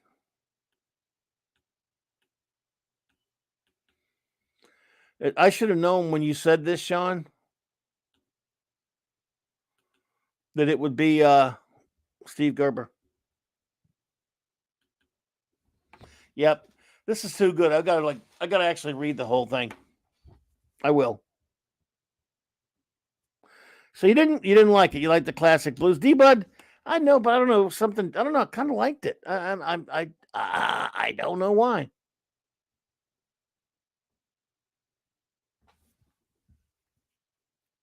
Oh yeah, J.D. Lewis. I love his work on Cap. Absolutely, absolutely, dootly. I love Sal. I love Sal Buscema. You're absolutely right, sir. Not a question about it.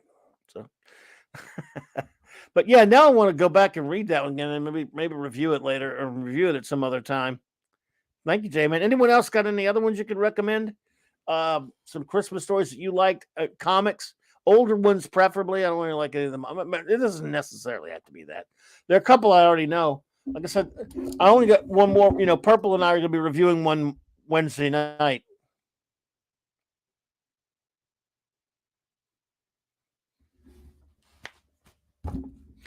But and then the boys and I are going to be reviewing some Friday night on the Comic Shop Talk on Next Channel. Incredible Hulk 378. Let's take a look at that. Let's see if we can find that, buddy. Chris Berger says we obey. Good. Yeah.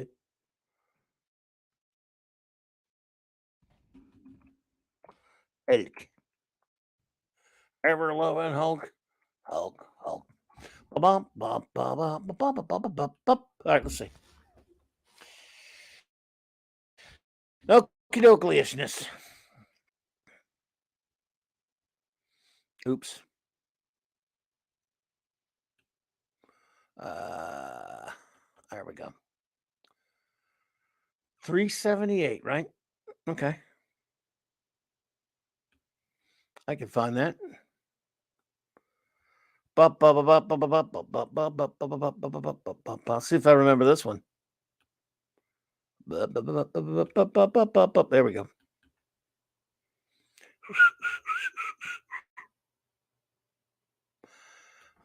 Oh, yes. Oh, yeah. Because you demanded it. The most requested villain of all.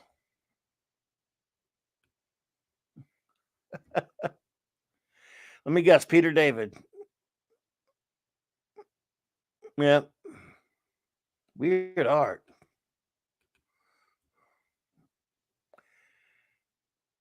Let's see. Ezra, did Steve Gerber also wrote for? Yeah, he created Howard the Duck, Ezra.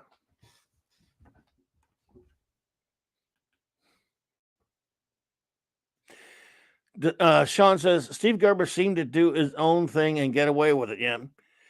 Was it him that did full text pages and Defenders? I seem to recall that. Yes. I believe it was him. Oh man, was he verbose? Holy criples. He could be really. That's another reason why I couldn't just sit here and read that whole thing on there. All right, so yes,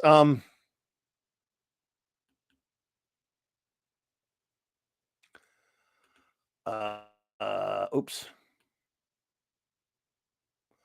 Incredible Hulk 378, Gray Hulk time. Figured it was Peter David. Apollo May, hey there. Hope you and the pup are doing well. Phantom, I sort of agree with that. He was, in the sense, he was kind of out there. So he was Marvel's Haney, but he was pretty. He came up with a lot of creative stuff too, though. I mean, Gerber could write and actually wrote some. He was actually passionate about the medium, I think, whereas Zany regarded it as garbage.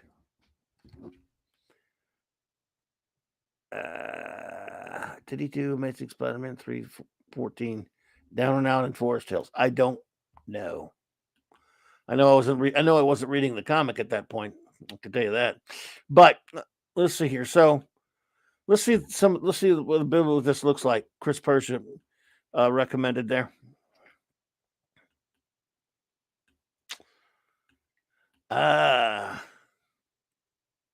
Note to our readers. All during the tenure of the Greyhawk, readers asked for the return of a certain villain. We never delivered. Now, in this holiday season, we take this opportunity to rectify that and also to explain why Rick Jones was limping last issue. All this in the feel-good story of 1990 entitled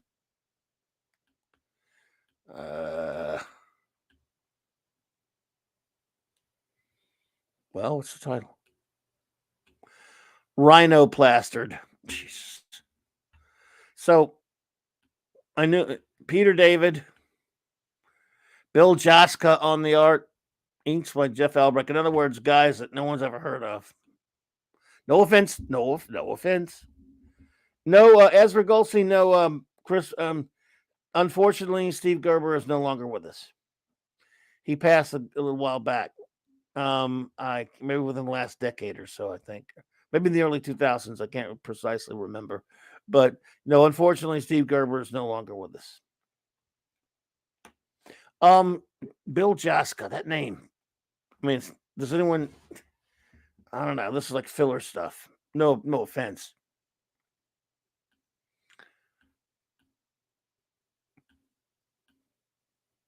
Interesting. So basically,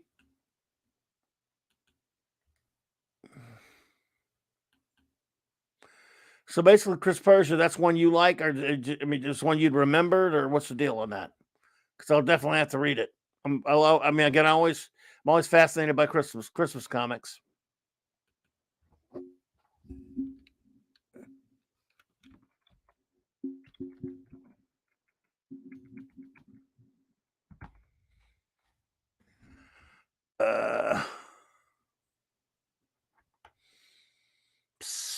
What's that?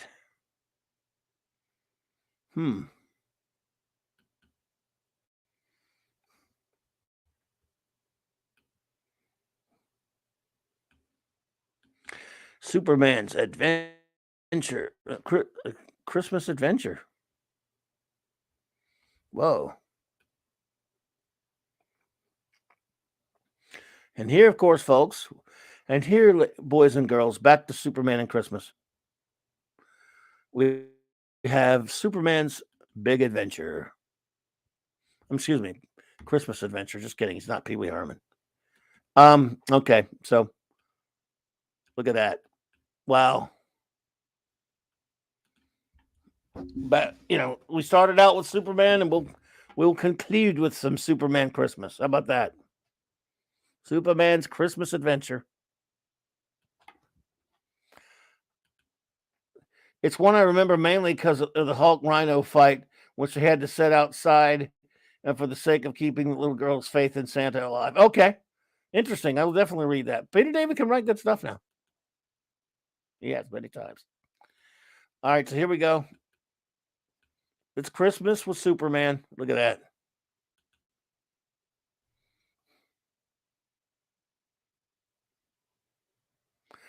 JLA 110, not for faint of heart. Oh, man.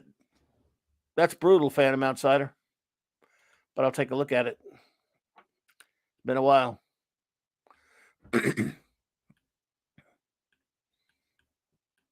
This looks like a job for Superman. Yeah, so.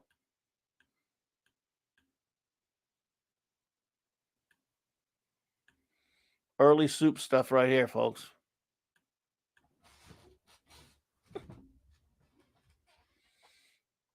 Yeah.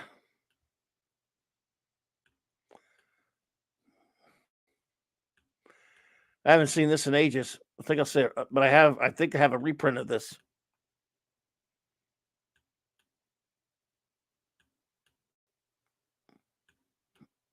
Wow.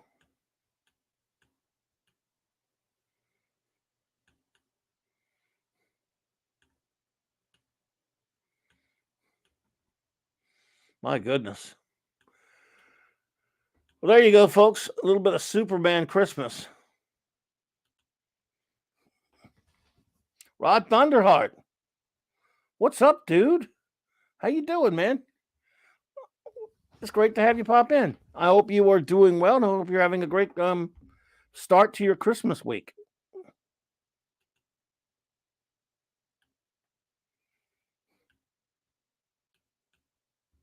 Let's see. I hope all of you readers will remember to be generous to those less fortunate than yourselves. And now, Merry Christmas to you and a Happy New Year. It's from Superman. This looks like a job for Superman. That's what I think of when I see this stuff. So,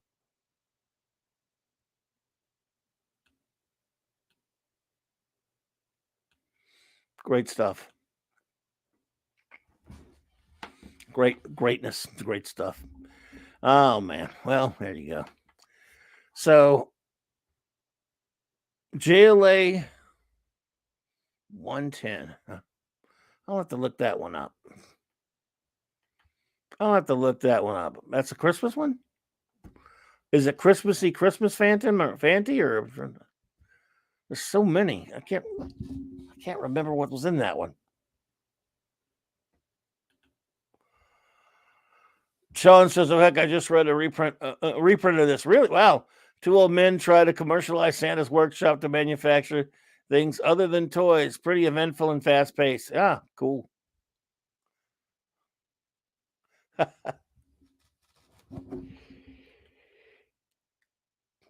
Very nice. That was cool to see.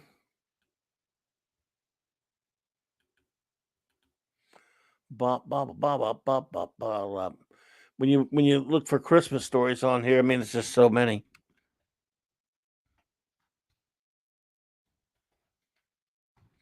I just came out like at random. Let's see here. Let's find a random Christmas one to look at really quick, and then we'll get out of here. Oh, I think I remember this one. I think this was actually pretty funny. It was before the Screw 52, though. I think this was right before the Screw 52. The Larfleeze Christmas special.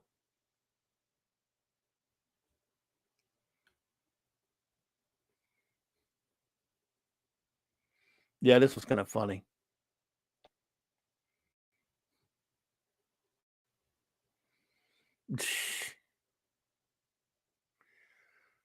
Yeah.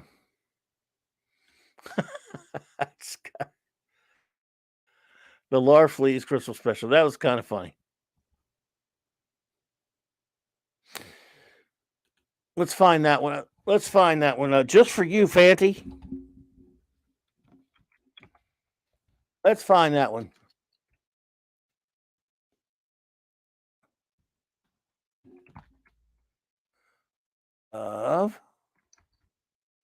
Oops. Typing in the dark here. Of. That should do it. Justice League of America. 1960. There you go. All right. Okay.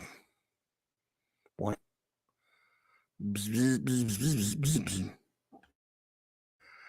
All right. Here we go. I smell a Dick Dillon issue. Oh yeah. Here come TV Super Friends. Oh yeah. The year's most startling story, The Murder of Santa Claus, 1973. I used to have a reprint. Well, not a reprint. I mean, I used to have this. It has a lot of reprints inside of it. I mean, I used to have this. Dang. You're a sicko, Fanny. Fanty, why would you be so cruel as to to offer up such cruelty of Christmas? Oh my goodness. Wow, this scan must be from some kind of trade. The man who murdered Santa Claus. Yeah.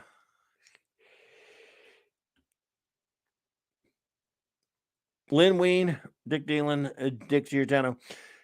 It's funny how, this is 1973 and you could do crazy stuff like this.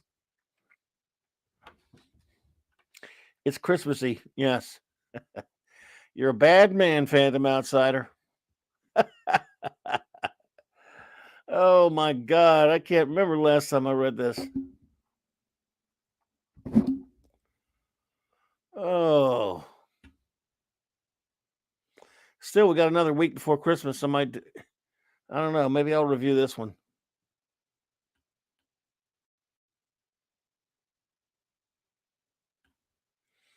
Maybe I will review this one.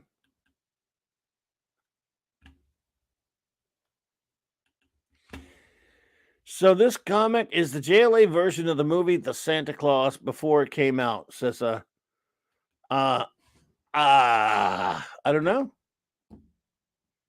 I can't remember anything about this one somehow.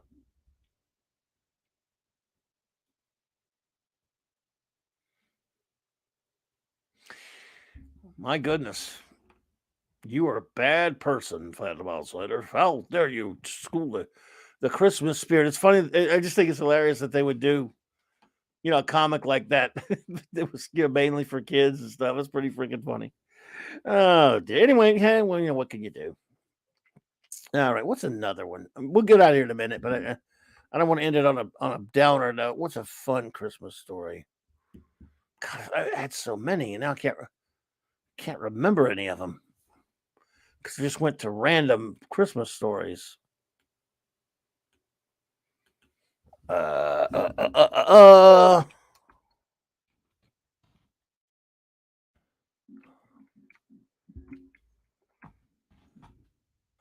It's Christmas at Ground Zero.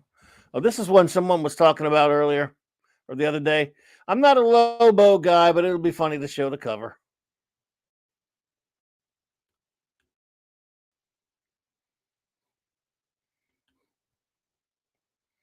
Personally, I don't really care about Lobo.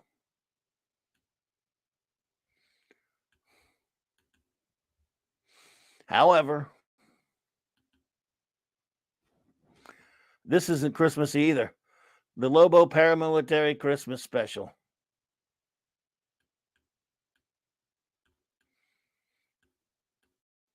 Well,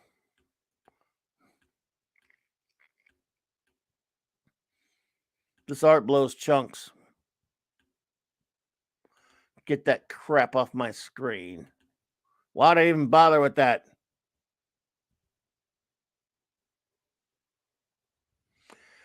Yeah, but Fanty, it still shows shows Santa Claus dead on the cover. Is what I mean, dude. And by the way, I'm just kidding. It's not really a downer. I get it, but it is called The Man Who Murdered Santa Claus, dude.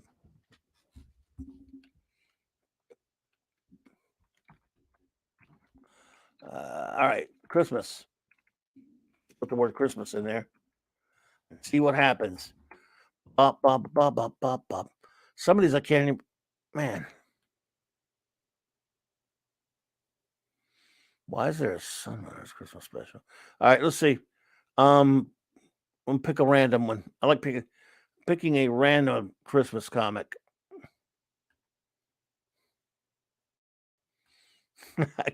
Wow, that's really. How about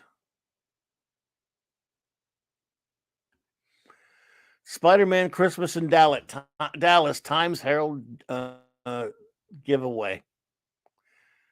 Oh man, anyone ever read this thing?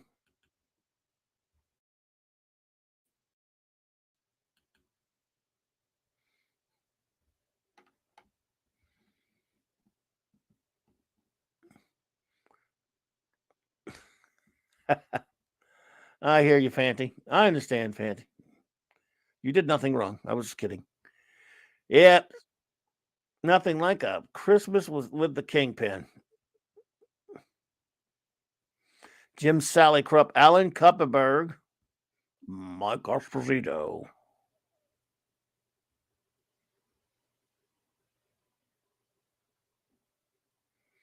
Oh, they had to give Spider-Man's origin in this because it was a giveaway comic.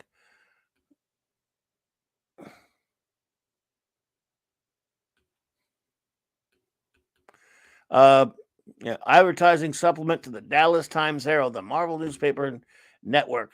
Spider-Man. Christmas in Dallas. Did anyone get this? Does anyone have this? I bet this is pretty rare right now. Oops, forgot to put it up there. I forgot I took it off the screen. Sorry. So does anyone have this? I bet D-Bud has it. No, I'm just kidding. Why would he? I mean, he may have had it in his store though. D-Bud, did you ever have this comic? I bet Mark D has it. No, he probably doesn't. So no, you might. No, you don't have it, Fanty. I mean, I've seen it. The cover. It's here. I've never even read it, but I've seen the cover before online. But I don't have it either.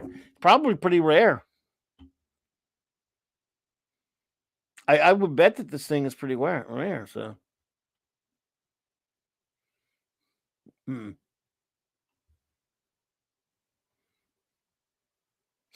Well. Fun stuff. Anyway, it's been fun hanging out with everybody, talking comics and stuff. And thank you all for being here. Really appreciate you. Those who've lurked, those watching this later on the download. Thank you so much. It really means a lot to me. Let me go ahead and just do a couple of show notes. We'll get you out of here. Let's see. Tomorrow night I should be over there with the great guys at Tom's Midnight's Edge After Dark, I hope. Also, I don't know if Loki's having a comic book roundtable.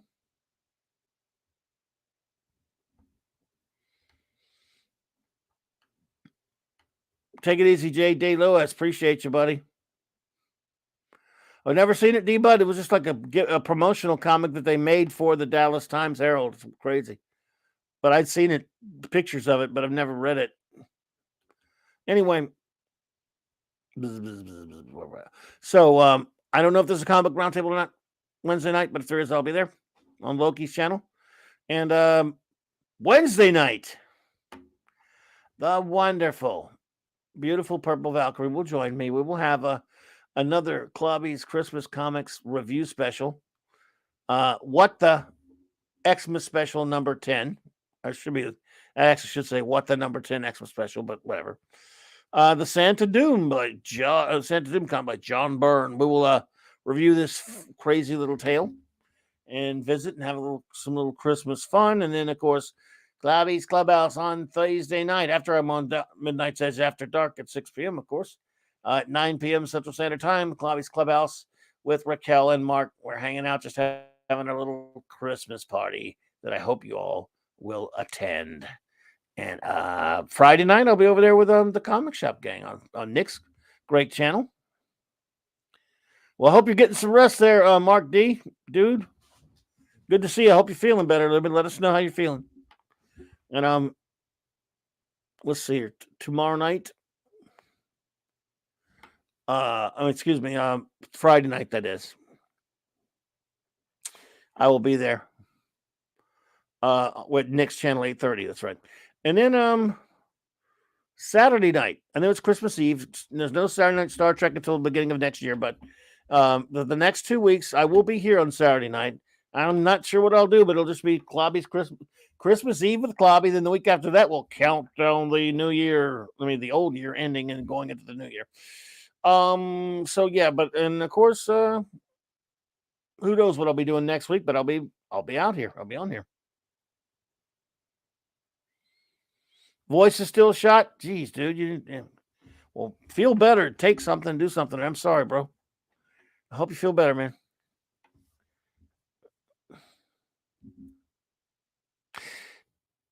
I was just teasing. I knew he was out there listening, so I thought I'd mess with him. I didn't think he would have that comic. He has toys. He has comics now. He has a lot of comics, more than most people do. But that's a pretty weird, rare one to have anyway. So anyway, yeah, look, everybody, appreciate you so much for being here with me tonight. On both, and of course, big shout out to the great J Man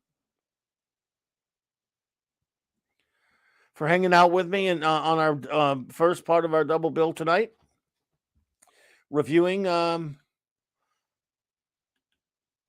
Brave and the Bold 1-48. There will be much more wacky world of Bob Haney in our future. The Earth B. We will continue to visit Earth B in the year to come, and there'll be a lot more comics reviews in the year to come, I hope.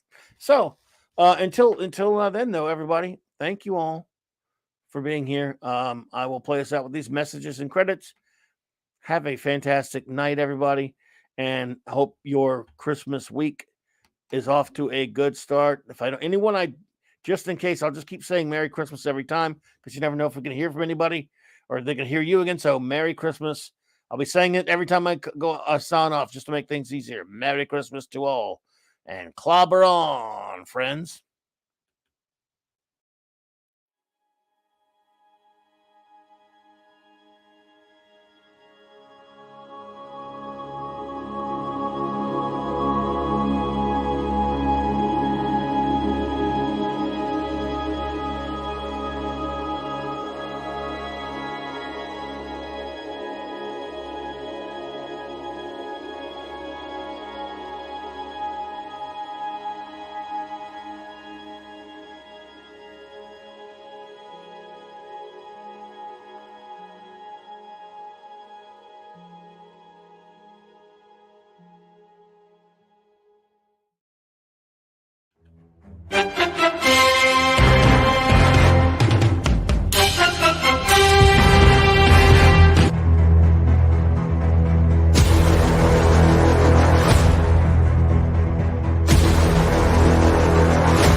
I just love clobbering time.